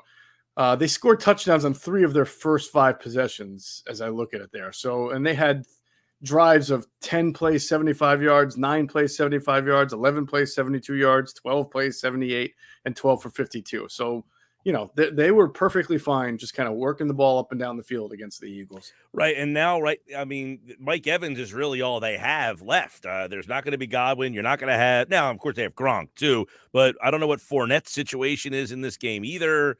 Sounds like he's going to be good to go for I would imagine. Game. Yeah, I would imagine they've been holding him out and get him, but – there's certainly going to be a different offense from the one we saw in Philadelphia. I don't think that's deterred Brady all that much. He's thrown for over 5,000 yards. I mean, they put up a 40 spot yesterday. His stats are unbelievable. Now, they've had some shaky games here, as you would expect when you lose Antonio Brown in the manner that they lost Chris Godwin and lost Fournette. I mean, they struggled against the Jets. They lost 9-0 to the Saints the week before that, or 2 weeks before that. They've played the Panthers twice in the last 4 weeks, and the Panthers are just a sorry excuse for an organization right now. And they're playing 2 different quarterbacks at times. So we've talked about the ease of the Eagles schedule. I mean, you got to look at the Tampa Bay schedule and fairly not be critical, but look at it with the same kind of eye and saying, are you really doing? I mean, I know you dropped 41 yesterday on who was it, Atlanta, or that they closed their season out on? Tampa played Carolina. I'm sorry, Carolina. Right. We were just talking about that. But I mean, man, they've had it pretty easy the last 4 weeks as far as the caliber of opponent. And not every game have they dominated. The Jets the week before and really, I mean, struggled in that game against the Jets. I mean, realistically, if it's anybody other than the Jets, they might lose that game. They lost 9-0 to the game in the game against the Saints too. Yep. I brought that up. So Yeah, so they're a different team. But I do think that what will stay the same is, and Gronk, whatever the prop is on Gronk yards, I would hammer the over because I just think that Tom is going to look to wear out Yeah. the Eagles' interior defense with throws to Gronk, and I wouldn't be surprised if they played a little more two tight end and try to get Brait involved as well. And you remember the first game, right? I think OJ Howard caught a touchdown. The tight ends have hurt the Eagles a lot this year. I think that has a lot to do with their personnel at linebacker and safety. Yeah. And we'll see. Antonio Brown, by the way, had 9 for 93 in that first game. He had 13 targets, so the Eagles don't have to deal with him. Now, if you remember the first game, Moshe, the Eagles are down. I think it's 28-7. They didn't run the ball, I don't think, once the entire first half. And then they started to run the ball with some. Sanders had 9 for 56. He was the only running back that had a carry in the entire game, but he averaged 6 yards a carry. They started to run the ball well late in that game against Tampa. You wonder, do they think that they can come out there and push Tampa around and run the ball against them? I have a feeling that they think that they're going to at least try. I mean, that they're not going to deviate, I imagine. And I don't think from Lane Johnson played in this game either, by the way. Yes, I think you're right that he did not. I'm positive that they're going to try to run the ball against the Tampa Bay because that's what they do. The only question you have right now is who are you running the ball with? Because Nick Sirianni said today that he's hopeful that both Miles Sanders and Jordan Howard and everybody will be back. But he didn't say they're definitely going to be back. We'll probably know more on Wednesday. As I reported many weeks ago, the procedure he had in Miles Sanders involved getting a pin in your hand. It was a break. So it's typically an injury that's going to keep you out around 3 weeks, just non-contact. So this would be the 3-week mark. So even if he's cleared to play and practice, you have to wonder how effective you can be as a running back, a ball carrier, when you're just coming off a broken hand, right? And for example, Jordan Howard is dealing with a shoulder stinger, which can linger, as we saw last time he had one, and a slight sprain. And how effective was he against Washington? None at all. He was 11 carries for 26 yards. Mm-hmm. So that's the concern right now, is that just like the Bucs are sitting here trying to throw the ball without having Brown and without having Godwin, the Eagles may be trying to run the ball. That's their bread and butter, with either not having Sanders or a banged up Sanders and a banged up Howard. Jeff Mosher, we got all sorts of firings around the NFL. We don't know about what's going on with Joe Judge. I mean, he could get fired in the middle of this conversation, I guess. Apparently he's meeting with John Mara. But were there any surprises, anything that you were like, whoa? Well, I think we're all a little bit surprised to see Brian Flores out in Miami. I mean, they rebounded from a really bad start. They beat the Patriots twice, 2 winning seasons in a row, which I don't think has happened for the Dolphins in forever, right? So I was a little bit surprised by that. Now, of course, you see some of the reports from the Miami area writers that he was tough to get along with. There was a power struggle. We've seen all that before. In these parts of the woods. So it's never really surprising. It really does. There's something about this Belichick tree, man. Joe Judge now, and these guys, Bill O'Brien, Matt Patricia, Josh McDaniel. It seems like they don't learn the lessons of those who came before them about relating to either your players or the people who are around you. Maybe you come in with an entitled type of attitude that football better than anybody else because you coached under Bill Belichick. But for whatever reason, they all seem to get cut from the same cloth and get saddled with the same reputation. Yeah. The last thing I'll leave you with is, obviously, a lot of these guys who are out of jobs are well-respected defensive guys, to which everybody now wants the Eagles to go, hey, go get Vic Fangio, go get Brian Flores. Who else is a defensive coordinator that is now available? Mike Zimmer. That's not happening. I don't think the Eagles are firing. Unless Gannon got a head coaching job. That would be the only way that you could see it happening. I cannot imagine the Eagles firing Jonathan Gannon, no matter how bad some fans want that to happen. What did they wind up finishing in total defense? Where they were pretty decent, right? As far as scoring defense. I mean, I realize they were top 10. Yeah. I mean, I'm looking at it right now. It was better than most people would give them credit for. So I don't see now. Look, you can debate the schedule thing. It's true. It's fair. But I just don't think that Jonathan Gannon's getting fired. Yeah, they finished 10th overall in total yards allowed. So 10th in total defense. They're not getting, he's not getting fired. Yeah. And 22.6 points a game was somewhere in the middle of the pack in terms of points per game. Yeah, I mean, maybe if he Keep gives in up mind- like a 50 spot on Sunday against the Bucks, then I don't know. I just can't see it happening. Geoff Mosher, Football at 4. Don't forget the brand new Inside the Birds podcast. I'm imagining you guys will be live 10 o'clock Sunday morning with the pregame show. Geoff will be back on Friday. Him and Adam are going to be flip-flopping. Adam will be on Wednesday. Geoff will be on Friday for this week's no, that's going to be moving forward, right? Yeah, I just found out about that in that email myself. So no, All I'm right. just kidding. Kaplan pulling rank. Well, there you go. Yeah. So we're having a couple of little trade on Football at 4. Mosher from Wednesday to Friday and Kaplan from Friday to Wednesday. So Geoff will be back on Friday's show. All right, Geoff Mosher, you'll get the official pick for the Football at 4 crew. Can't wait. All right, man. I'll talk to you. Take care. There's Geoff Mosher, Football at 4. It is powered by the Inside the Birds podcast, and it is brought to you locally by Caesars Entertainment Group of Atlantic City.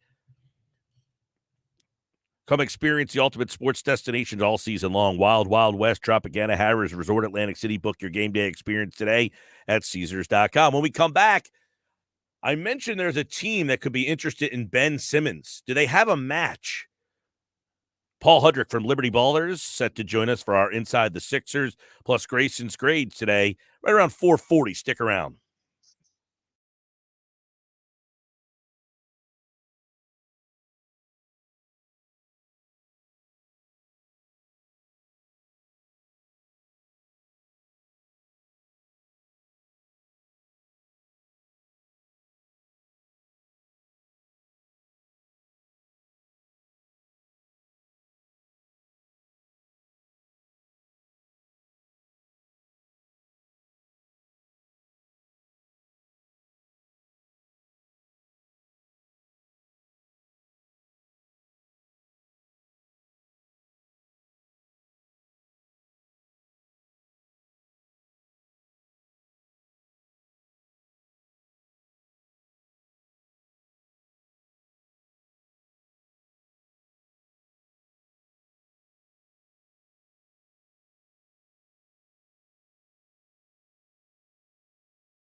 All right, 428 Sports Bash is live on 97.3 ESPN, the free mobile app. Paul Hudrick, the Sixers, people kind of forget about the Sixers. I do want to kind of jump in on them real quick because they have played really well and started to win some games. And the trade deadline, we are officially 1 month away from today. 1 month from today is the NBA trade deadline. So let's dive into that and the way the Sixers are playing right now with Paul Hudrick, Liberty Ballers, set to join us right now on the Sports Bash Live on 97.3 ESPN. And, of course, the Sixers are back in action tonight. You might look at your schedule from the beginning of the year and not see the Sixers playing, but they do play tonight.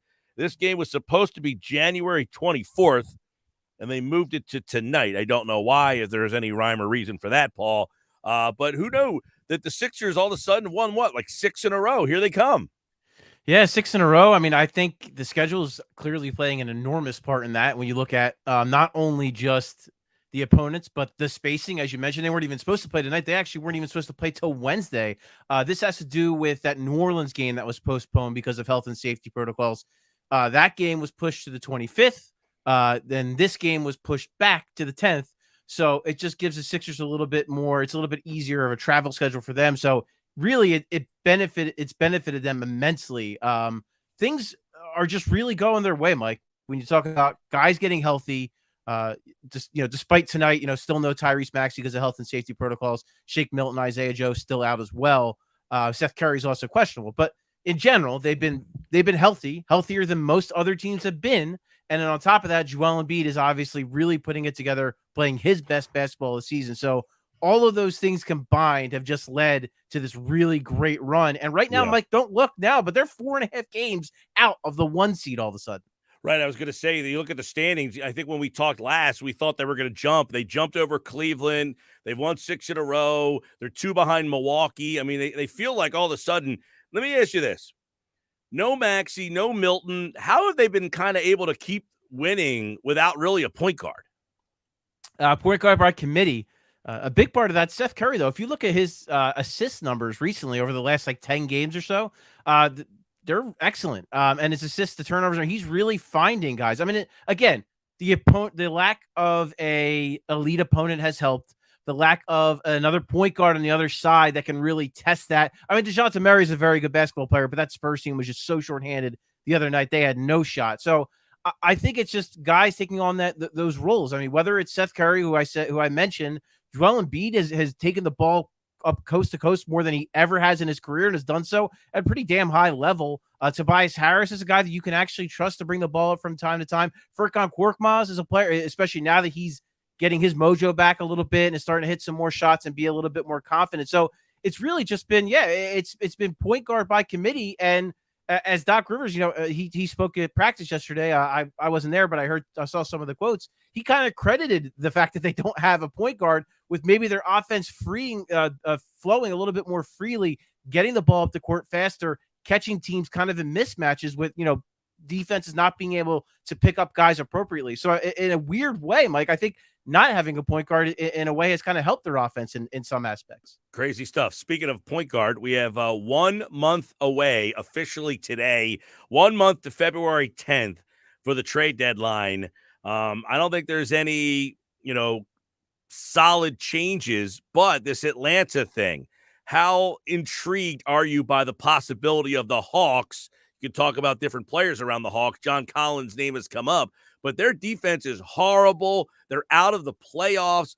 So are the Hawks an interesting team to start to watch? Definitely. The Hawks are, as you mentioned, I think they're 27th right now in the entire NBA in defense. You put a guy like Ben Simmons on that roster playing with Trae Young, that changes everything for them. It really does. And he kind of leads their second unit, and he would be surrounded by a personnel that fits him much better. A bunch of guys that can shoot, a bunch of guys that create. I don't necessarily love the fit with him and Clint Capella, but there's ways to work around that. But if you're looking at it from a Sixers perspective, Collins is a guy that is really intriguing. He's a good player. He's only 24 years old, has really improved as a shooter. He's over 40% the last 3 seasons from 3. Great energy guy, great rebounder, could do a little bit of everything. I think an excellent fit next to Joel Embiid. Some might disagree, but in that dunker spot, I think he could be elite at that. next to Tobias Harris, I understand those concerns. I think that would be where there might be a little bit too much overlap, forcing Tobias out on the perimeter where he'd have to guard wings. I don't know how well that would work out, but John Collins is a good basketball player. So that's why I don't want to dismiss that. And then on top of that, a guy like Cam Reddish is a guy we talked about before, Mike, a Norristown native. He's a pretty darn good player too. He's 22 years old. The contract situation's a little bit tricky going forward, but if you can get him in here as a 6'8" wing with a 7-foot wingspan with some creation ability, he's a guy, whether it's with Collins or whether it's, the Hawks come in and get another team involved and Reddish is just part of the return. I think Atlanta does. And to be honest with you too, Mike, I think you talk about Atlanta, you talk about the Kings, the more teams that are kind of in disarray and that are looking to make a trade that want Ben Simmons, the better that is for the Sixers in negotiations. Yeah. I was going to follow up with, can him and Harris coexist? I guess that would be the biggest question. Cam Reddish's name was brought up too. I don't know how much interest you have there. I guess he could kind of fill that 3 spot for you if you're still going by traditional numbers of positions. But do you think that would be an issue? Collins and Harris, could they coexist? It would be tough. I think offensively, actually, I think they'd be fine because I think, if anything, it might, in a weird way, help Tobias because then Tobias would just focus more on those kind of straight line drives and slashing as opposed to posting up and clogging more of the paint up around Joel Embiid. So in a weird way, I think it could help Tobias. I certainly worry defensively. I worry about if you get into a playoff series, let's say, and you're playing a team like Boston who has Jason Tatum and Jaylen Brown. If you start Maxey and Curry as your backcourt and Tobias as your 3, who the hell's guarding Jason Tatum and Jaylen Brown? I mean, that's where you could get into some trouble, because then obviously you push Matisse Thybulle to the bench. So, yeah, I mean, there would be some moving parts here. It would be tricky, but I guess when I look at it like a Collins perspective, I look at it like this. I think he would make them a better team than they are right now. And I also think that he's a guy who would be tradable again this offseason if Dame Lillard becomes available, if Bradley Beal becomes available, name a guy. Collins is a player that around the league, I think, would still have a lot of value to some teams. So, and Reddish as well. And I personally am really intrigued by Cam Reddish. I think he has really flashed some creation abilities while guys have been down for Atlanta. And I think he's, again, another ascending player in his defensive potential with all that length. I think he's got something there. The contract is the only thing that scares me about Reddish. I want to get your thoughts on Clay coming back last night and just like the moment there. I mean, I thought that was just really, with the NFL going on, it kind of got overshadowed a little bit in the games. But even with all the NFL stuff, what he did last night was able to kind of crack its way into the conversation. It's just it's one weird instance, Mike, in a world where we're also divided by everything, including the sports world. For everyone to just pull for this one player, I thought was incredible. It's such a cool moment for the NBA to get a player that's so storied and so good and has done so much for the game, for him to come back, and for the local fans in Golden State to see him, and just for anyone who's a fan of the game, and just for human beings. You know what I mean? I mean, I'm sure Clay kind of touched on it a little bit post game. When you're out that long and you have an ACL and then an Achilles, the thought in your mind has to creep in that you might be done, that or if you're not done, that you're just not even going to be remotely the same player you once were. So to see him come out, he had that dunk in the second quarter. I thought that was awesome. He does the snarl afterwards. You could tell he's got a lot of confidence and he's feeling really good. So just a story that I think if you have a heart, Mike, I think it really brings something out in you. It was a really cool moment for the NBA and really for sports in general, I thought. 17 points in 20 minutes last night. I mean, as he kind of gets going. 18 shots he got up. So right. He definitely got his fair share in. They're the best team in the league right now without him. So it looks like they have really added a very interesting piece. Paul Hudrick, Liberty Ballers at Paul Hudrick, Sixers, Rockets tonight. And of course, the trade deadline 1 month from today. You think there'll be something to talk about over the next month? I think there will be plenty to talk about over the next month. All right, Paul, we'll see you on Wednesday, man. Sounds good, Mike. Thanks, man. Paul Hudrick's back for Inside the Sixers on Wednesday here on the Sports Bash Live 97.3 ESPN and the free mobile app. When we come back, it's Grayson's Grade. Scott Grayson will give us his thoughts on Saturday night. The grades are posted right now on 973ESPN.com. One thought every game, Casey Joyner tonight at 5. The coaching carousel, Geoff Kerr tonight at 5:30.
All right, 444 Sports Bash Live, 97.3 ESPN. Grayson's grades are posted right now at 97.3ESPN.com. Kind of tough to grade what happened because you saw a lot of backups out there, but definitely have some interesting storylines from that game on Saturday night that now have emerged moving forward. Let's bring Scott Grayson in from Fox 29 and get his thoughts and get his grades from the season finale in that game Saturday night. What's going on, Scott? How you doing here, Mike? Doing good, man. And I know a lot of people kind of have their thoughts and opinion on the decision the Eagles made. I mean, they gave up 51. They got blown out in the final regular season game. Did you have a problem with the way they approached it?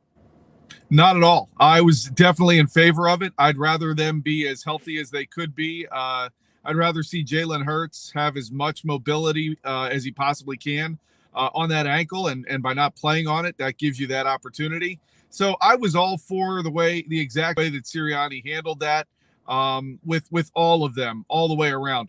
And on the flip side, while I didn't mind the Cowboys playing their starters to try to build some momentum, maybe get them, feeling a little confident going in, them staying into the fourth quarter was an absolute dereliction of duty by, Mike McCaffrey that I thought, he really got lucky that none of them got hurt. But look, they feel good that they scored 51 points, I guess. And I, frankly, I had no issues at all with what Nick Sirianni and the Eagles did.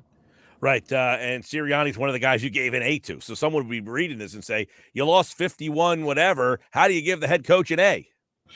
I gave him an A because I liked the way that he managed not just that, when he looked at his team and thought that, look, they could use an extra week of rest going into this playoff game. At that point, didn't know who they were going to play. But they're definitely more rested and better health than the Tampa Bay Buccaneers are. And outside of that, I like the way Sirianni handled Jason Kelsey, Devontae Smith, allowing those guys to keep their streaks or go after records. And I think that plays well behind the scenes. I think that's a thing you do that, he didn't have to do. He certainly could have kept those guys out, for fear of them getting injured. But he allowed them to reach those marks, keep those streaks going. And I think that plays well in the locker room. Let's take a look at some of the other guys who graded out for you in Grayson's grades. One of the guys, Kenny Gainwell, Jason Huntley. You gave the running back duo an A. Now, likely we won't see those guys on Sunday against Tampa Bay, but I think it's just another example. You throw in the backup offensive line, the fourth and fifth running backs, and it shows this running attack is for real. Yeah, I mean, those guys did that behind the backup offensive line against the starters for the Cowboys. And to me, that says a lot. And I'll tell you right now, I like Huntley to return kicks.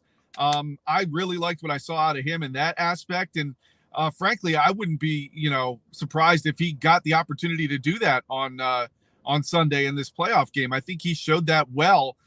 They've gone through so many guys back there, too, that, look, if you got a guy who can do that, and I know you got to be careful with who your 53 are or who your active players are on Sunday. But I think Huntley showed well. Kenny Gainwell, we've seen him at different times throughout the season. He had more of an opportunity to show what he could do. I like the burst he had. You could see why they drafted him where they drafted him, and that there's definitely potential for improvement and a bit of a high ceiling that we'll see if he can reach. So I liked what both those guys did for sure. Scott Grayson's grades are up. Another guy, too, that I want to kind of get into is Watkins, because I wrote about how Watkins shows he could be a part of the offense. He can't be your number two guy, but he's definitely a guy that they can kind of incorporate in their offense moving forward.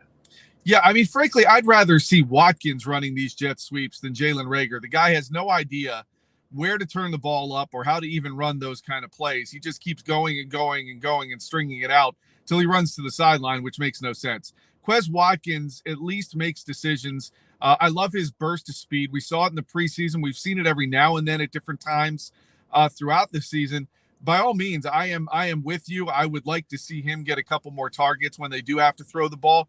Part of the issue with the receiving game is you get these guys who don't, there just aren't that many passes that need to be thrown with the way the running game has been this year. And, I think Quez Watkins has shown that he can be a part of this receiving core moving forward. You can't say that about some other guys. Yeah, I guess two of those guys, Reagor, Arcega-Whiteside. Arcega-Whiteside's done for the year. He's been placed on the IR. He has another egregious drop the other night. Reagor, they try to put out there. He can't even be a part of the offense when there's nobody else in the offense. I mean, so I think the sand is certainly going through the hourglass for those two guys. Totally agree. The question is whether or not or how we will do with them in the offseason. To me, it seems clear that it's time to move on. It's time for them equally to, get a fresh start somewhere else. Maybe they do have the ability to come out and be able to break out of this shell. Look, Nelson Aguilar, when he slumped here and they let him go, he eventually got back to being the kind of receiver that he was in the Super Bowl here. And I think these guys just need a fresh start, frankly. And I think the Eagles need to move on from them.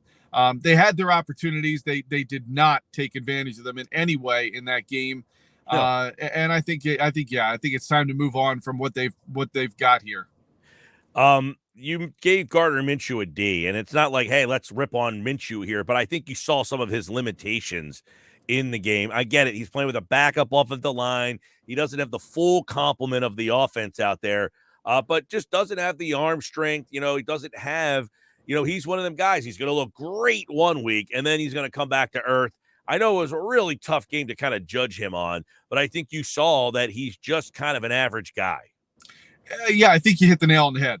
With Gardner Minshew, look, he was playing behind the backup offensive line. In that Jets game a few weeks ago where he started, he had the starting offensive line. It's a good line, and he obviously had more time to get rid of the ball. You've got to know when you've got a backup offensive line in front of you that they frankly have not had much opportunity to work together, and you cannot stand back there and hold that ball. And that's what he did repeatedly, and it led to sacks. It led to him having to throw the ball away. It just led to a lot of chaos, and I just saw less of decision making being done on his part when he dropped back to pass than he was doing in that Jets game, where he seemed really decisive. He knew where he wanted to go with the ball. Again, some of that comes with playing with these backups, but his accuracy was off. When he did have time to throw, he was sailing it high.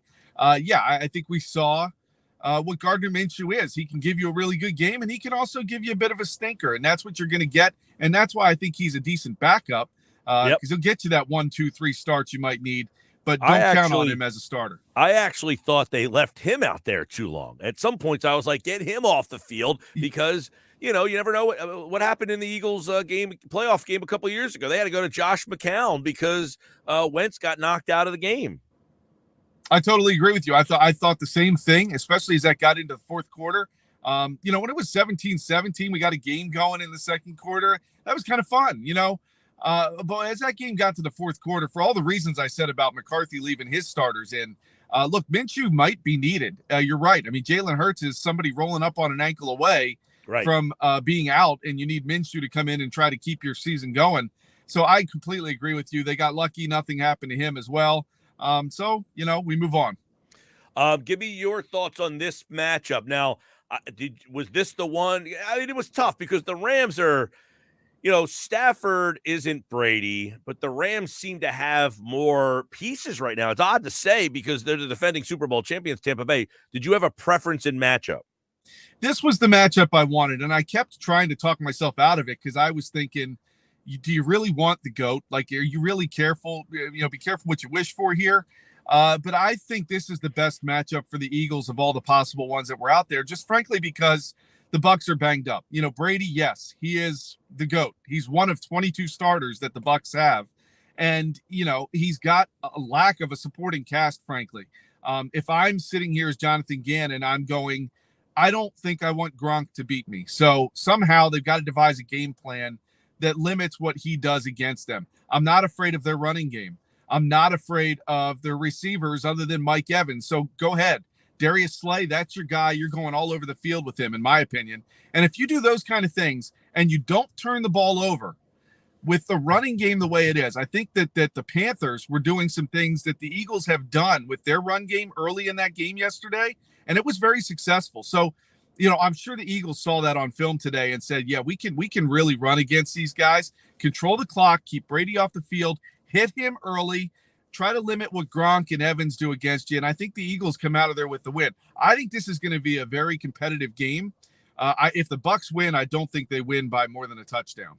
It should be fun. That game is, of course, Sunday, 1:00, and you can hear that game right here on 97.3 ESPN. It'll be Brady and the Bucs round 2 against Philadelphia. They met back in week 6 of the season. Tampa Bay won 28 to 22. Grayson's grades will be posted afterwards, and you can check them out at 973ESPN.com. And you can check out Scott Grayson over on Fox 29, Props and Locks. All right, Scott, well, it's 7.5, right? 8.5. I think it's up to 8.5 now. Yeah, it's a big number. That's what I'm telling you. I would jump on the Eagles right now at that number. I think you can. That game will be close enough that you'll get it, even if the Eagles don't win. All right, Scott. We will talk to you after Eagles and Bucks for another edition of Grayson's Grades. Thanks, man. All right, you got it, Mike. Thank you. And the grades are brought to you by Boardwalk Honda. From Maine to Miami, nobody beats a Boardwalk deal online at boardwalkhonda.com. You can check out Scott Grayson on Fox 29, the Props and Lock Show. He does a great job hosting that. And, of course, Grayson's grades are posted after every Eagles game over at 973ESPN.com. I am Mike Gill. This is the Sports Bash. And this hour of the show is brought to you by PropSwap, America's sports betting marketplace. Sell your sports bets, take your profit. Find out how at PropSwap.com or download the PropSwap app today. When we come back, one thought every game. What a wild Week 18 it was. Whew. We will go through all the action, what it meant, what it means going forward. Casey Joyner from The Athletic. One thought every game. It's coming up next here on the Sports Bash Live on 97.3 ESPN. Plus, we'll go through all the coaching carousel with Jeff Kerr from CBS Sports. Don't want to miss it as we try to place who's going where and more. The Sports Bash Live, 97.3 ESPN, the free mobile app. And don't forget, you can watch the show live on the YouTube channel. You can watch the YouTube channel on your smart TV, your cell phone, your laptop, your tablet, and more. I'm Mike Gill. This is the Sports Bash.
Here we go. Sports Bash Live, 97.3 ESPN, the 5 o'clock hour here with Casey Joyner. It's brought to you by Cape Regional Health System. For a healthier life, call 609-463-CAPE. One thought every game. Eagles lose to Dallas.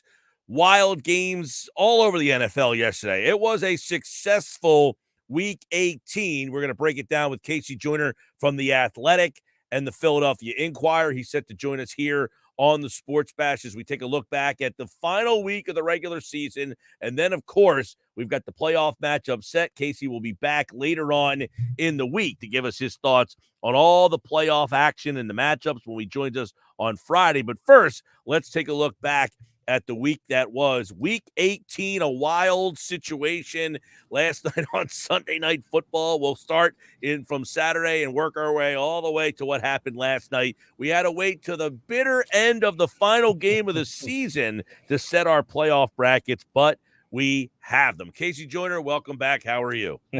That was a fun Sunday night game. As Pittsburgh Steelers fans, we were going to be quite raged if that thing ended in a tie. Oh, man, we will get to that game, the Pittsburgh game. That was an overtime game as well. But let's first take a look. Philadelphia and Dallas. There's a lot of talk. Philly didn't play anybody. Dallas did. Dallas went in there, scored 51. They've got momentum. Philly has this hanging over their head. How do you kind of look at what happened on Saturday night in that game? The players knew it was a preseason game. The Eagles players did. But, hey, I like that Minshew played as well as he did. And I like that they has showed a lot of spirit and kept that as the Cowboys for about a half, which if you're playing with your backups, you can go toe-to-toe with a powerful Cowboys team that's going all out to win. You can stay up with it for nearly a half a game. I was fairly impressed by that. Didn't like the way the final score was, but if I'm the Eagles, I'm still taking away, hey, I liked a lot of what happened here given our circumstances. Right. It's funny because I said, look, if you're a Cowboy fan, forget you scored 51 and you beat the crap out of the Eagles. I'm wondering how it was 17-17 at one point. Yeah, you had to be concerned about that. And Minshew was, he's Ryan Fitzpatrick. He's a younger version of Ryan Fitzpatrick that if you give him the reins and you let him be aggressive, he's going to make some big plays for the other team, but he's going to make a lot of big plays for your team. He's a very good backup. If I'm the Eagles, it's a different style of team when he's in there, but I kind of look at it as what I'm going back in the day, but the Dolphins had Don Strock for a time, and Don Strock backed up Bob Greasy, who ran a run-centric offense, and he backed up Dan Marino, and he did a good job in both places. So, look, you can have I think that Minshew could be a very good backup quarterback if they can keep him. Don't know if they will, but I like what he showed in that contest. I know that, the takeaways from that game, there's not a whole heck of a lot of them, but, the Eagles run game, I mean, they went with their backup offensive line, their fourth and fifth running backs, and still showed, hey, we can run the ball. We keep coming back to the Colts say it, run the damn ball, and it works. And I've said it 1,000 times, I'll say it again. Power football has never not worked in the NFL over the course of a long haul. Yeah, there are teams who won't use it and teams who do other things. But if you can operate power football on offense and if you can stop power football on defense, you're going to win a whole lot of games. And the Eagles have figured that out this year. And it even shows, you can get backup players and go up against a good defense, and you still can succeed if you can do it. So Jeff Stoutland is the most valuable assistant coach in the NFL, period. Yeah, I know that you take a look moving forward. Can they run the ball against Tampa? We'll talk a lot more about that. But how much of it is scheme? How much is it like their personnel? Look, Tampa's not doing such a great job against the run this year. They're anywhere near what they had been. If memory serves correct, they have allowed 100 more rushing yards. They've allowed 120 rushing yards in 5 of the past 10 weeks before this past week's game. So they're not doing a fantastic job. In fact, I'm looking here. Panthers 110, the Jets 150, the Bills 173, the Falcons 121. That's for the past 6 weeks. You can run the ball against the Bucs this year in a way that you couldn't last year, and that's going to open the door for the Eagles to be able to stay competitive in this contest. Casey, let's get one thought every game. Let's go to Kansas City and Denver and what we saw there, because obviously Denver, they had this game. They're playing tough. Kansas City needed this game to have any shot at one. And then obviously Vic Fangio gets fired after this game was over. But Kansas City, Denver gave them everything they could. Yeah, hey, to give Fangio credit, his team played hard till the very end. It shows how much respect his players have. It shows why he could be a defensive coordinator for any team in the league next week. And you can tell the organization has that respect for him as well. But if I'm the Chiefs, must-win game, got to win it. You don't know how that, if you have a chance number 1 seed, you could drop down if you don't win, and to come out and lay an egg like they did and look as bad as they did. And I know it's a divisional foe and the whole 9 yards and all that, but man, they look lethargic. And if they don't get it together, that could be, they could have more problems against Pittsburgh next week than they did a couple weeks ago. One thought every game. Let's go to the Sunday matchups. Cleveland beats Cincinnati. Obviously Cincinnati goes shorthanded. They don't go Burrow. Cleveland, it looks like they're going to bring Baker Mayfield back. I think they should. He was really banged up this year, and you can see what he did in 2020. He's a good fit for that kind of offense. Power running offense, can go vertical and such. Still don't like what the Bengals did. It sends the wrong message to your team. That's why I picked the Browns to win that game. It sends the wrong message to your team when you say, hey, we're going to do this. I understand why the Eagles did it. I'm not sure why the Bengals did it. The Eagles had a COVID situation, had a lot of injuries. The Bengals weren't in that same spot. I think the Bengals should have played starters, and I think it could be something that bites them. One thought every game, Green Bay, they came out quick with Rodgers. He tore up Detroit. And then Detroit, hey, give them credit. We talked about it in this segment all year. They fought hard. And here they beat Green Bay in the final week of the season. You're not going to ask Dan Campbell. If you told Dan Campbell, hey, your team can lose and you could get the number 1 seed versus number 2 seed, he'd never do it. And he knows it sends the wrong message to his players. We're going to fight hard. We're going to try and win every game no matter what. I think that in the end has more value to your team potentially than the number 1 pick, because Detroit's still going to get a great pick at number 2. So I love seeing the Lions do that. And the Lions, it gives credit to, we'll talk about in a minute, to Madden and what he stood for in the NFL too, that he play to win no matter what. A lot of teams aren't going that direction anymore, Casey, right? No. I mean, people are trying to get healthy. They're trying to get to the finish line. They're trying to just rest guys as much as possible. Yeah, I can understand the Eagles because they had the COVID breakout and because they had that situation. I can understand where, hey, if you've got guys who are battling COVID and, okay, well, we really probably should rest them. But you could see, again, they were trying hard to win of who they had out there. I just think sometimes the coaches or sometimes organizations will send the message that we just don't care. And as I said, another segment, I think on our segment last week, there are players who have the cars started to go up, the cars warming up at halftime. And those are the situations that you don't like to see. One thought every game, the We Got Fired Bowl. Matt Nagy is out, as is Ryan Pace, versus Mike Zimmer and Rick Spielman. They both got fired, but Minnesota got the better of Chicago on Sunday. I think that Zimmer's team respects him. Not saying that Nagy's team didn't, but Zimmer's team really respects him. And I think that a lot of those players probably realized that, hey, we didn't play well enough to keep this guy's job, and he's a really good coach. And I think that's part of the reason they played as hard as they did in that contest, that they wanted to show that, hey, we want to send him out on a high note, if nothing else, because a lot of why those guys are getting fired is because the players didn't hold up their end of the bargain. Right. And obviously those 2 jobs are now open. We'll see what happens there. You think Mike Zimmer gets another coaching job, or is he at the point where, he had 8 years there? Yeah, and I wonder if he wants another head coaching job. I think I think that he may decide that, hey, I don't want to say he would retire, but he may want to take a defensive coordinator's job. I think there's headaches that come in with a head coaching job that you don't have to have as a coordinator. And I think maybe I get the sense, at least, and who knows, I don't know him or anything of that nature, but I just get the sense that he may say, I've had enough of the head coaching headaches and I'll go back to coordinators. All right. The NFC East, the NFC Least Bowl right here between Washington and New York. New York didn't fire the GM. He retired, quote. We don't know, Joe Judge, what's going on with that whole situation, but they are a complete mess, and it showed on Sunday. They took a knee, or essentially ran a QB sneak on 3rd down twice in a row in their own territory. That's how little confidence they had in their offense this season. 5th straight 10-loss seasons for New York. That's insane given what they had been. And okay, so you're on Joe Judge said we wanted to create room for the punter. Okay, again, and Madden made that famous over the years. You want to make sure you get out to at least the 5-yard line. You don't think you can run inside zone or power or something? You're going to run a sneak where you're assuring that you're only going to get 1 yard? I mean, what kind of message are you sending to your team that, hey, by the way, we don't trust our running game enough to where we don't even think we can get a yard if we run some sort of standard running play. We're going to go ahead and sneak it here. I thought it was a horrible message, and I think it's the sort of thing, it's tough to come back from that because you as a coach are telling your players, I just don't think you can get the job done, and the players won't forget that. Yeah, we'll see what happens with Joe Judge. As of now, he is still the coach in New York, I think. I mean, this thing has been going back and forth all day. He hasn't been told one way or the other. That right in itself, Casey, seems to be just a circus. If The old saying is that if the players quit on the coach, then you can't bring the coach back. I'm not saying the players quit on their coach, but if you as an organization, again, you're going to have questions about your coach at times. It's just going to happen. Even Vince Lombardi one time nearly had his players have a mutiny on him. He brought it back on things, but it can happen even the best of coaches. But if you're the organization, you look at it and go, we're not sure if we should bring you back, you probably should just let the guy go. Because if you're not sure, and you're really not sure, not just having an occasional question, but you've given this guy some chances and you've got this happening, yeah, you probably need to call it a day, just because if you don't believe in him, the rest of the organization isn't going to. All right, one thought every game, Indianapolis, Jacksonville. This might be more than one thought. How would you describe what you witnessed and saw from the Indianapolis Colts offensively in a must-win game against the most challenged team in the entire league? It's one of the most worst collapses in history. I'll give you a Bear Bryant story on this. I've been thinking about this since last night.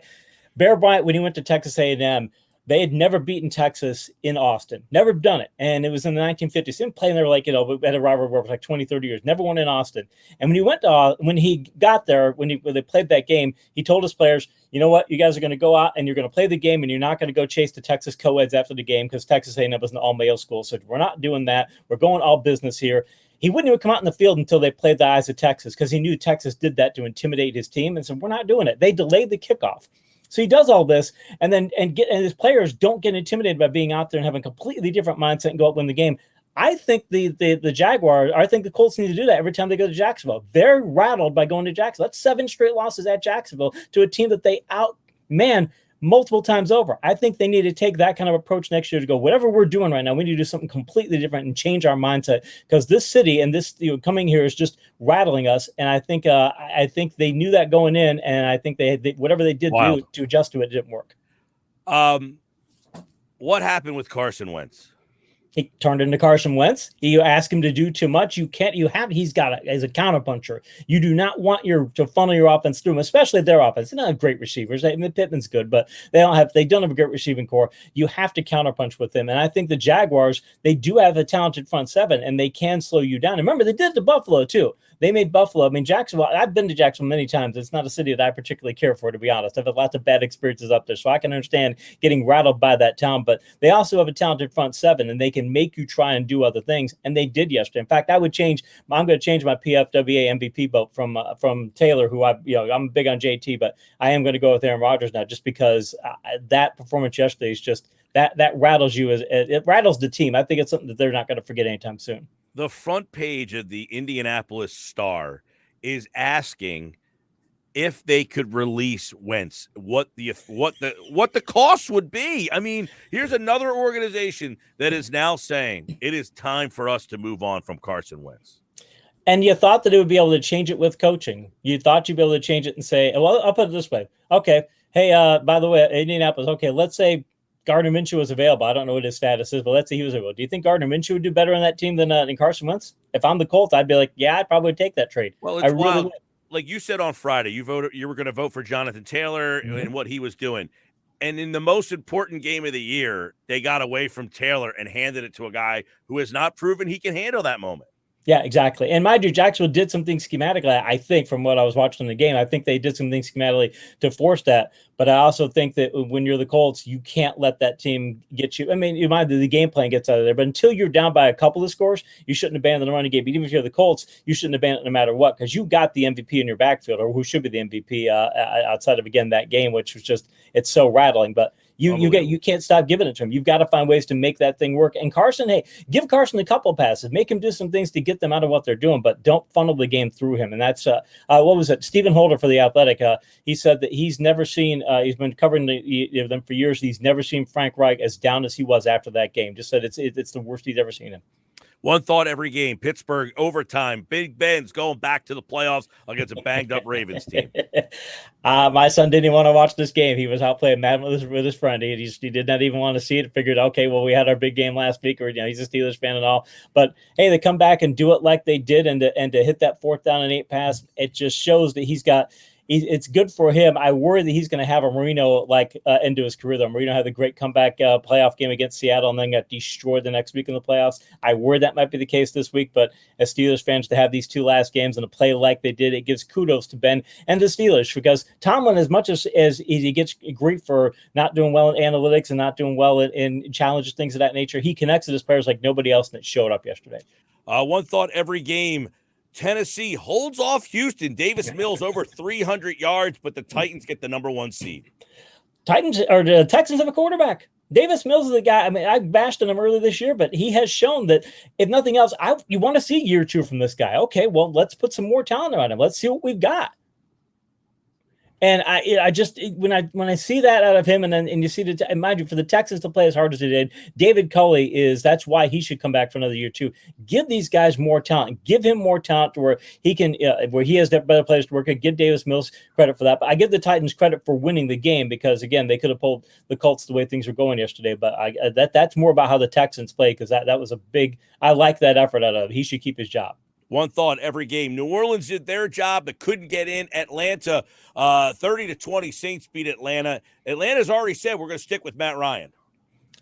I get it, but what's the ceiling there? You're getting a base level of performance, and you can get a 500 team with the guy. You can do that, but I mean, he's got a top-notch tight end. He had a top-notch receiver part of the season. I think that was a big part of it, too. When you lose Ridley, that offense takes a step back. So some of that has to do with more of the receiving core, but Ryan wasn't able to raise the level of his receivers, so I don't like that. But Arthur Smith is a good offensive coach, and you got to give him a different setup there, because I don't think he likes being a pass-centric team. He wants to be a run-heavy coach, and if they can get back to that, then Ryan will be better. One thought every game. Jets, Buffalo. Buffalo did their job. They needed to win. They got the win. They win the East. The Jets had, what was it? I wrote this in the live blog yesterday for The Athletic. I believe they had 13 drives. They had 9 or fewer yards on 11 of those drives. They had 58 total offensive yards, I believe it was, and 40 of them came on the touchdown pass to Keelan Cole, a little catch and run for 40 yards. The Jets offense the Bills defense played really well, but the Jets offense was beyond atrocious. I mean, I can't believe how badly they played. And the Bills, though, their punting game stunk, and they didn't do as well as they should have. They still got the win, but if I'm the Bills, you're not going to the playoffs on a high right now. You're going to the playoffs stumbling in there, and you got the Patriots next week. So if I'm McDermott, I'm not very happy with where we are. One thought every game, another great one. Overtime, back and forth, 17-3, 17-17, 24-17, back and forth they go. But it's Jimmy G that gets the better of Matthew Stafford, and the Niners make the playoffs. It shows why people talk about, we were just talking about, do you stick with a quarterback? Do you not stick with a quarterback? Look, Jimmy Garoppolo has played well a lot, and he had the Niners about close they were to winning that Super Bowl. If Mahomes doesn't make that fantastic play on a play that should have been called back for offensive holding, it should be pointed out.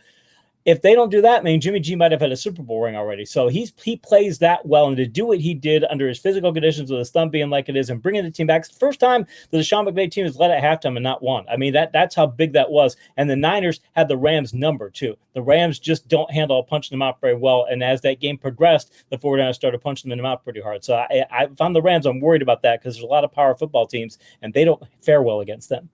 Miami, New England. Miami wins the game here. They get the win. They get the 9-8 after a 1-7 start. New England needed the game. Miami does get the win, and then they fire the coach after the game.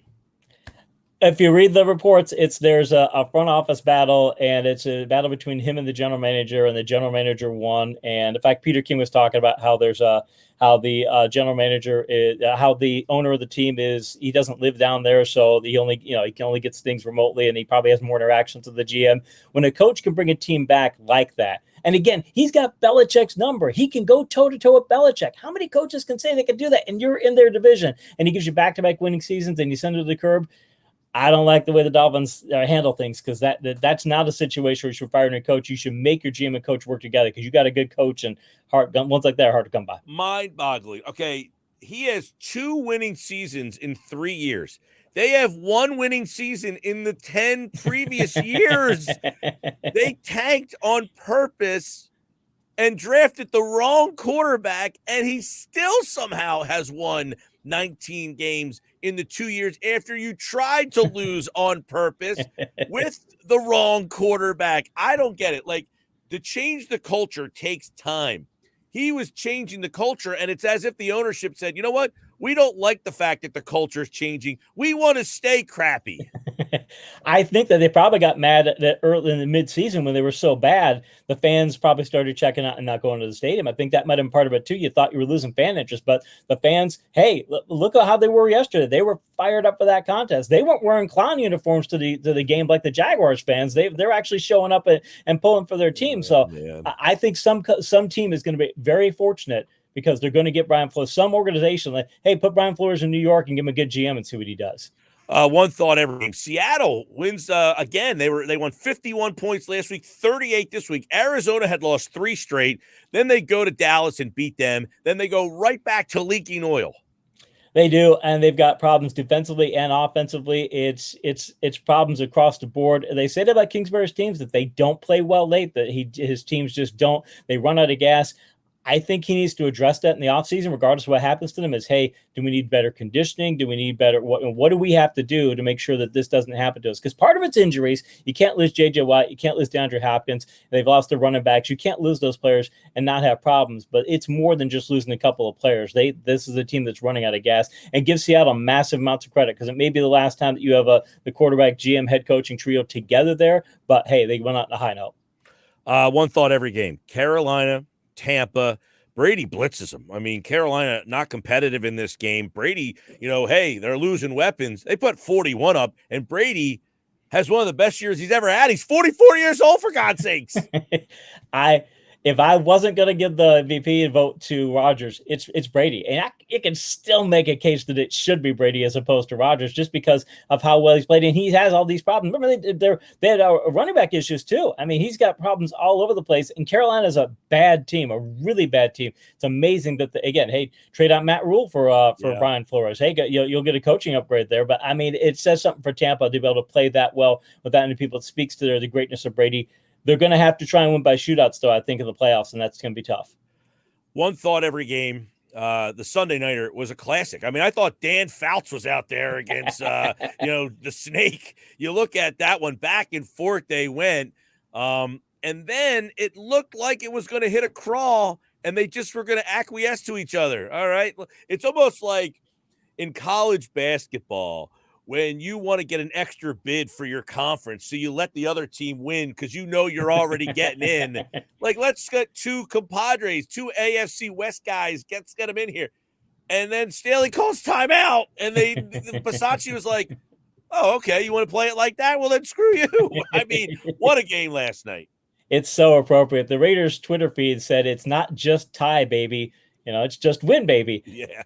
I like seeing that though, because the thing is, outside the stadium, they've got the Madden stuff, and Madden, that famous story where I think it's 76 season, and if they lose to the Bengals in the Monday night game, if they lose that game, then the Bengals will get in the playoffs and knock the Steelers out. And the Raiders had lost to the Steelers in back-to-back AFC Championships games before that. People are like, oh, they'll definitely lose to the Bengals. They got nothing to play for. They went out and played hard and beat the Bengals and played hard the whole game and went out of their way and knocked the Bengals out of the playoffs. And they beat the Steelers in the AFC Championship on the Super Bowl. And Madden said, we never had an idea to do that. We weren't going to we want to get in that way. And we're not afraid of the Steelers. We'll go and do that. That whole thing, when I see Bisaccia kicking that field goal at the end of the game, it's like, yeah, that's what you should be doing. It's a tribute that Madden stuff is out that you guys are trying to win at the end of the game because that's what you ought to be doing. You shouldn't be settling for a tie. So I'm glad it turned out that way. And that's because, Steelers fan and getting them in, but actually seeing the Raiders try to win because it shows it's a tribute to Madden, having his stuff out there. You're going to do like he did and play to win no matter what because that's what you're supposed to do. There you go. One thought every game. The playoff matchups are set. We will break those down with one thought on all of them on Friday's edition here on the Sports Bash Live 97.3 ESPN. And, of course, all the coaching moves, got some GMs fired as well. It's going to be a wild offseason the way it started today. And there could be more. I mean, Bisaccia, he's not even guaranteed to keep that job, and he's in the playoffs, for God's sake. We don't know what's going to happen with Joe Judge. That could change by the end of the day. So this could be a wild couple weeks. Bisaccia, it's funny, NFL Network has the best jobs available in the NFL right now, and they've got the Raiders listed as one of the top jobs. I'm like, they still have a coach in place right now, guys. It might be different next week, but right this moment, they still have a head coach. So I know he's interim, but come on, if he win a couple 3 games and he gets to the championship or something, I don't think he's going anywhere. All right, Casey Joyner, check him out at The Athletic, at Casey Joyner TFS on Twitter. And one thought, every game's back on Friday for the super wild card weekend. All right, Casey, we'll talk to you then, pal. Appreciate it. All right, Casey Joyner here on the Sports Bash, and he's brought to you by Cape Regional Health Systems. For a healthier life, call 609-463 Cape, 609-463 Cape. Jeff Kerr on all the coaching changes. We'll get into it for the Sports Bash Live, 97.3 ESPN. I'm Mike Gill. Follow me on Twitter at Mike Gill Show.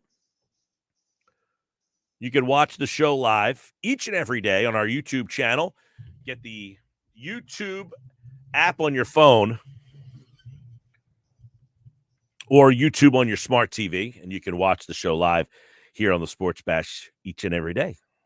Your home for Eagles Buccaneers this Sunday at 1 with Merrill Reese and Mike Quick is only 97.3 ESPN. All right, when we come back, Jeff Kerr from CBS Sports. We're going to talk a little bit about all the coaching changes and more. Week 18 is in the books.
5:32 on a Monday night. The Eagles are going to the playoffs. The Giants and Washington football team are not. The Cowboys are in. They won the division. It's going to be Cowboys, 49ers.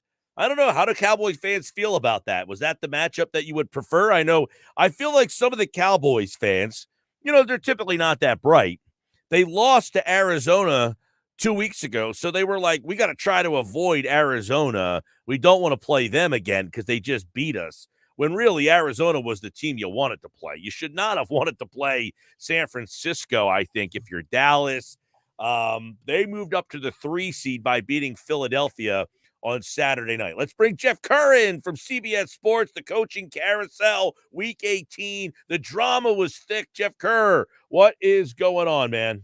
I'll tell you what, Mike, Black Monday is one of the busiest days of the year for me. It's an exciting day, though. Like, these 2 days are probably the 2 busiest of the year for me at CBS Sports because week 18, I'm doing all the playoff stuff. I'm up till about 1, 2 o'clock, just putting in all the matchups, computing all the simulations, doing all that fun stuff, final standings. And then you start to wonder, okay, who's going to get fired? And I had a feeling Matt Nagy was going. Mike Zimmer, it sounded good. Brian Flores, I did not see coming, Mike, but to add on to what you started out the segment with, I don't think the 49ers wanted, or I should say, I don't think the Cowboys wanted the 49ers. It seemed like they wanted to get a little bit of revenge on the Cardinals, but I feel like the best possible matchup for them would have been the Philadelphia Eagles, but they would have had to get the 2 seed to do that. Speaking of Flores, Pro Football Focus, now I thought the list was terrible that they put out.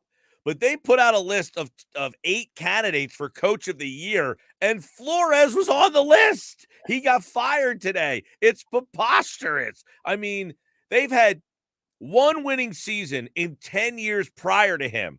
He has 2 in 3 seasons. I don't know what the hell they were thinking down there. So he's out. Fangio's out. Nagy's out. Zimmer's out. You've already had Jacksonville done. I don't know what's going on with Joe Judge. Have we got any change there? I keep thinking to myself the Giants are going to get rid of him, and I guess they're still considering it. But right now, he's staying, and Dave Gettleman's retiring. But I don't know, Mike. I would clean house right now. Dave Gettleman's out. This is your pass right now, and you have an opportunity to get whoever you want. I'll tell you what, if I was the New York Giants, I know you want to stay away from Belichick guys after this Joe Judge disaster. I'd be calling Brian Flores right now. I'd like, hey, look, let's get this guy in here. Let's get him an interview because he's going to change the culture of your football team, and he's going to change it quick. Yeah, I feel like the Dolphins were afraid to change their culture, right? It was like they were going down a road of change, and they were uncomfortable with it. And that's why they suck. That's why they're the Dolphins. Exactly. Everybody, we were talking about this last week, Mike. John McMullen, Ed Kratz, you, me, about Howie Roseman, right? Chris Greer survived 3 head coaches too. Here's the difference. The Eagles have a Super Bowl and have had playoff success. The Dolphins have gone to the playoffs once in Adam Gase's first year. They've only had back-to-back winning seasons once in the last 20 years. Oh, I'm sorry, Dave Wanstead had them. But Brian Flores is the first coach to have back-to-back winning seasons since Dave Wanstead. The 93 teams have been 1-7 since 1970. Only one has finished with a winning season, the 2021 Miami Dolphins. But Brian Flores is gone and Joe Judge has a job. It makes no sense. Makes no sense to me at all. And look, they tanked for Tua and got a pass for taking the wrong quarterback. He won 5 games the year they tried to lose on purpose. The next year he wins 10 games with a half-ass quarterback situation. They won 9 games again. I mean, I don't understand what the hell they're looking at down there. But hey, whatever. Chicago, they got rid of Nagy and Pace, so you're going to get a new situation there. Minnesota, they got rid of their coach Zimmer and Spielman, the GM. So you got the NFC North is going to have a whole new look. It's a shame, too, because I don't think Rick Spielman is actually a bad general manager. I think he's one of the better ones. I mean, I think the Vikings had top 10 records since Spielman and Zimmer came together in 2014. But I guess they figured, you know what? Let's not give Rick Spielman another chance. It could never fix the offensive line. The defense got considerably worse since the Eagles blew out the Vikings in the NFC Championship game. They've had a bottom 5 defense the last 2 years. And that was Mike Zimmer's bread and butter. So I guess they want to get another defensive-minded coach in there? Because you're stuck with $45 million of Kirk Cousins next year. And look, Dalvin Cook's nice, Justin Jefferson's nice, Adam Thielen's nice.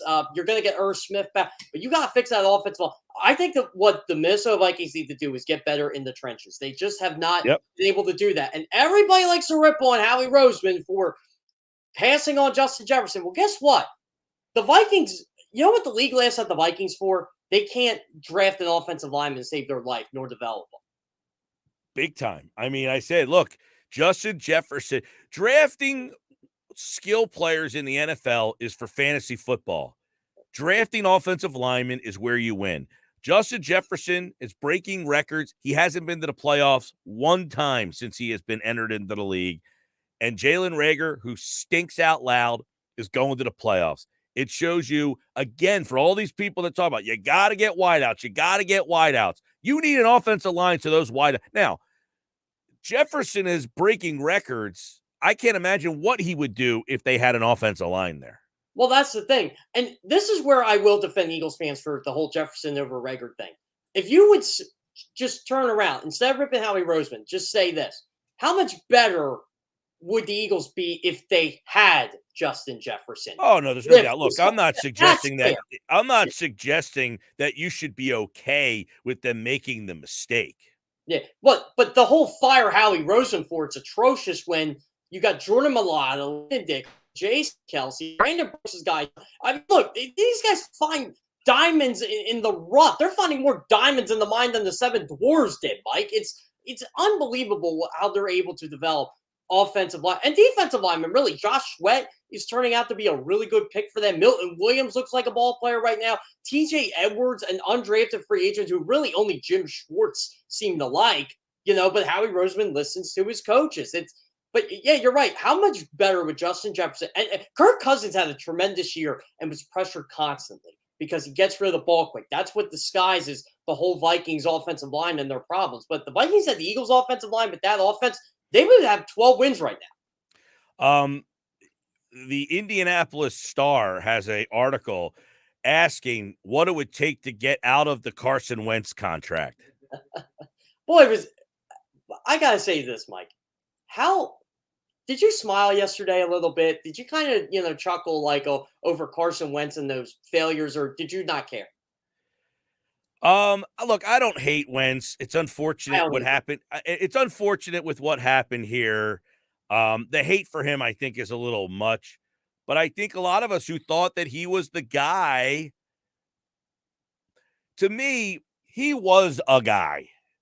I think, Geoff, the amount of injuries piled up on that guy, and it made him go from a guy that could be the guy to just an average guy. The injuries just crushed that guy, I think.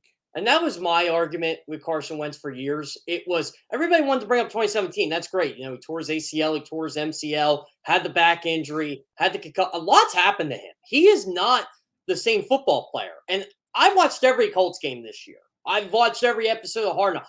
Carson Wentz is still the same all shucks guy, which is fine.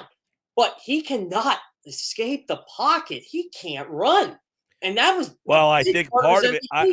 I think the legs, the ACL. He had an ACL, but he had another injury in that ACL. He tore. Yeah. He hurt the LCL too. ACL, right? Or one of the. It wasn't just an ACL injury in that injury. It was two injuries in the one. I think when you took his legs from him, he didn't want to escape the pocket, and then he got the concussion. He had the wrist injury. He had the broken ribs. I mean, I think the guy's body just got beat up to the point where what made him great, he's no longer that guy. And if he has to just be a drop back passer, he ain't good enough.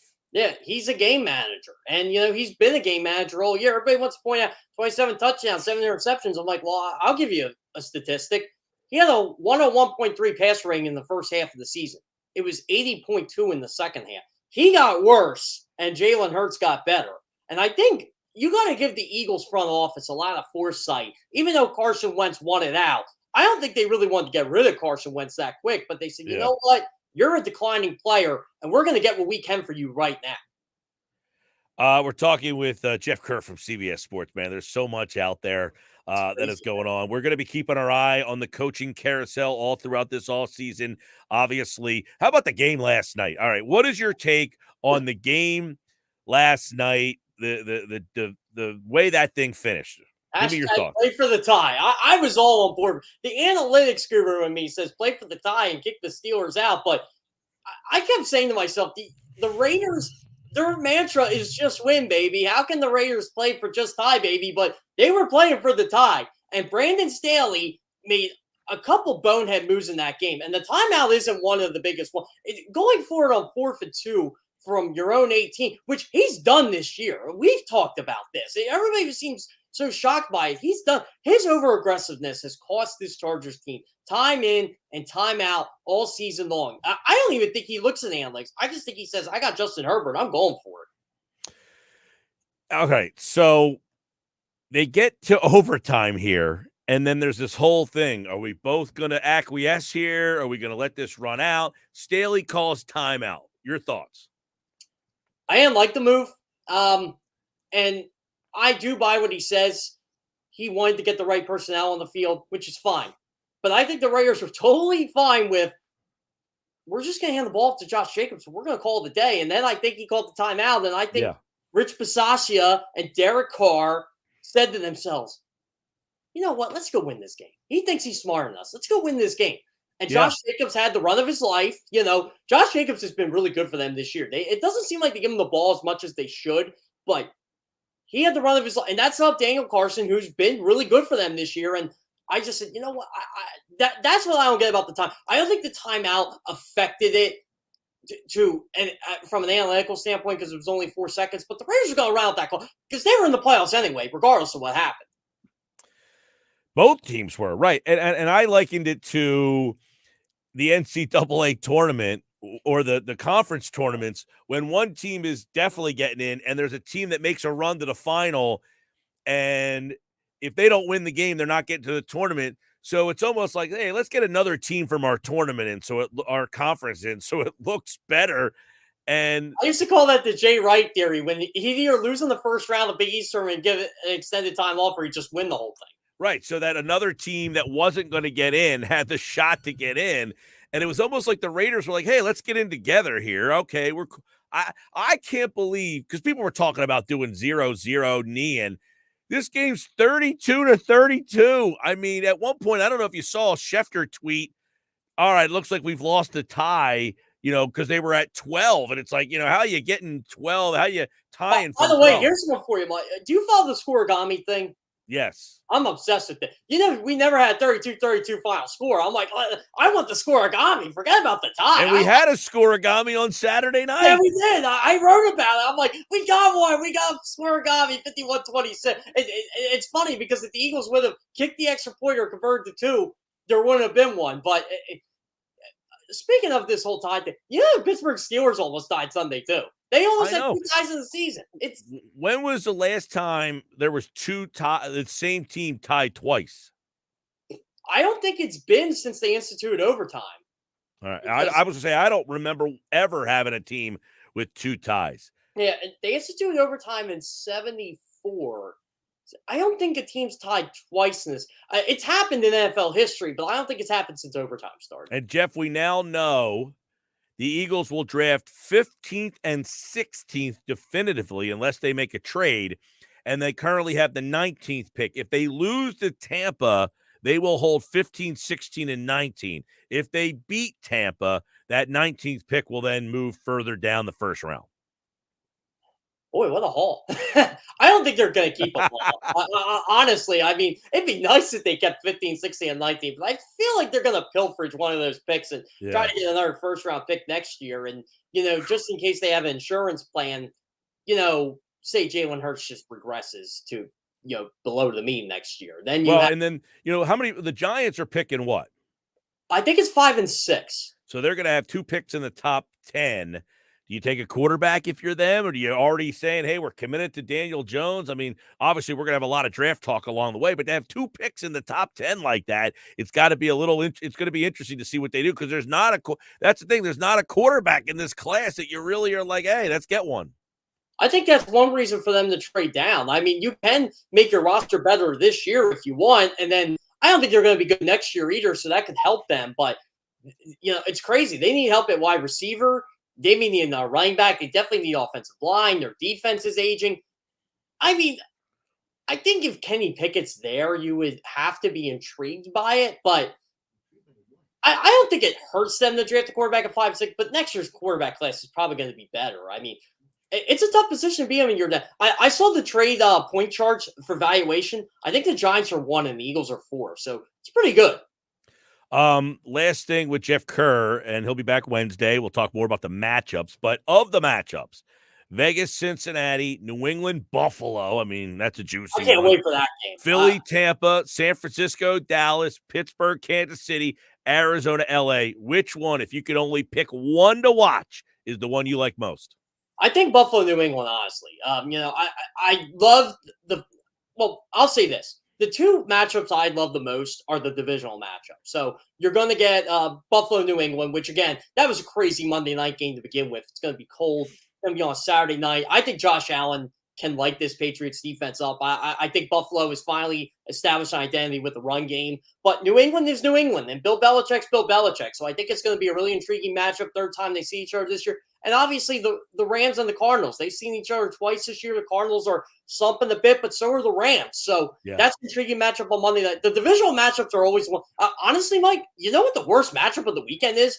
The Eagles. It's Bucs-Eagles. Like, I think the Eagles can beat Tampa, but that's why you got the Sunday 1 o'clock. They just exactly. That was your dump. Let's just put that in a traditional spot.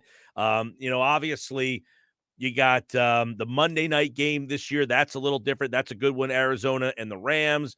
Pittsburgh, you got the night game on Sunday night football. So you're going to get Roethlisberger against Mahomes in the Sunday night game there. I was surprised they gave that one the prime time. I was too. I think it's more of Patrick Mahomes in primetime TV. I think, I got to give CBS a lot of credit here. What a pull being able to get Dallas and San Francisco, which they're already two prominent franchises with 5 Super Bowls, but to get an NFC wildcard game like that, and I know they had an NFC wildcard game last year, but that was New Orleans. Yeah, and Fox only got 1 game. Yeah, I think Fox gets 2 the next week. Gotcha. Yeah, because I know CBS is contracted for 2, NBC's contracted for 2, and ESPN and ABC's contracted for 1. So I think it goes back to, I think NBC has 1 next week. I think Fox gets 2, and CBS gets. I'm trying to remember the whole, because the new TV contracts aren't in yet, but CBS and NBC paid for that extra wild card game. But are you excited to see Deebo Samuel get slimed after he scores a touchdown on Sunday? That's the game of the day, in my opinion. That's your Nickelodeon game. All right, Jeff Kerr, I got to run, man. CBS Sports. Follow him at Jeff Kerr, CBS. We'll go deeper on Wednesday to all the NFL news, coaching carousel, and more. Jeff, take care, man. And I'll tell you what, Mike, it's been a crazy week, but you know what? It's the most exciting week of the year. It's only Monday.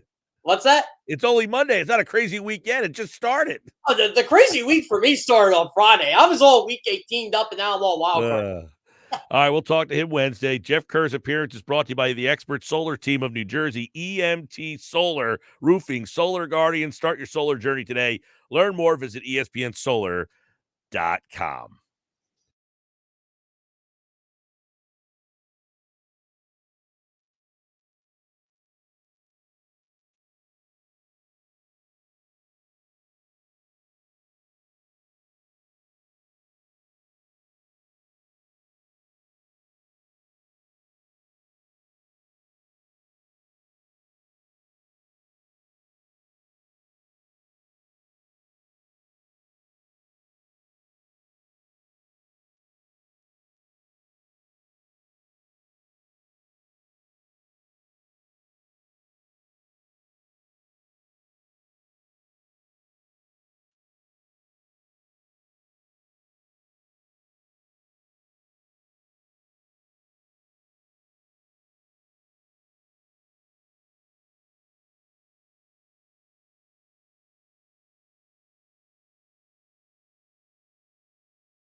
All right, that'll about do it for us here on the Sports Bash. Been a busy day. Jeff Kerr, CBS Sports, Casey Joyner, The Athletic, Jeff Mosher inside the Birds, Mike McGarry from the Press of Atlantic City, and Sal Palantonio from ESPN. A lot of heavy hitters on today's show. We'll be back again tomorrow, and we'll do it again.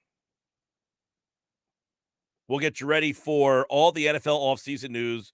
The national championship game tonight. Never really got into that much today. I kind of think I'm leaning Alabama. I liked Alabama the first time they played. Kind of hard to go against Nick Saban. Kirby Smart. Nick Saban's never lost to one of his former assistants. I don't think that happens today either. So I got Alabama.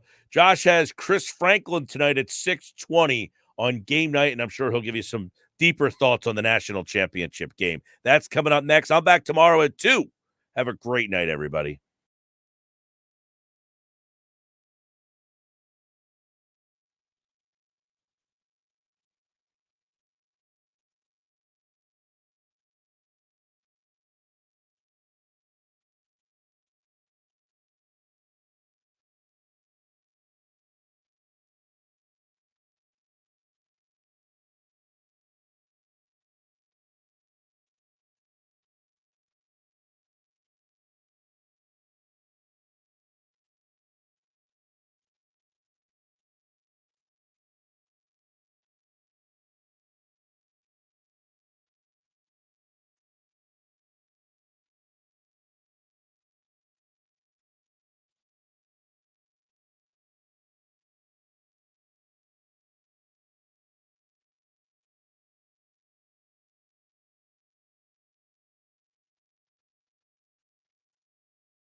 Hey, it's Mike Gill. Coming up on Tuesday's show, we'll start to look ahead to the Eagles wild card matchup with Brady and the Bucks. Is there a path to victory? We'll discuss. Plus, the Sixers and the Rockets and the Flyers looking to get back.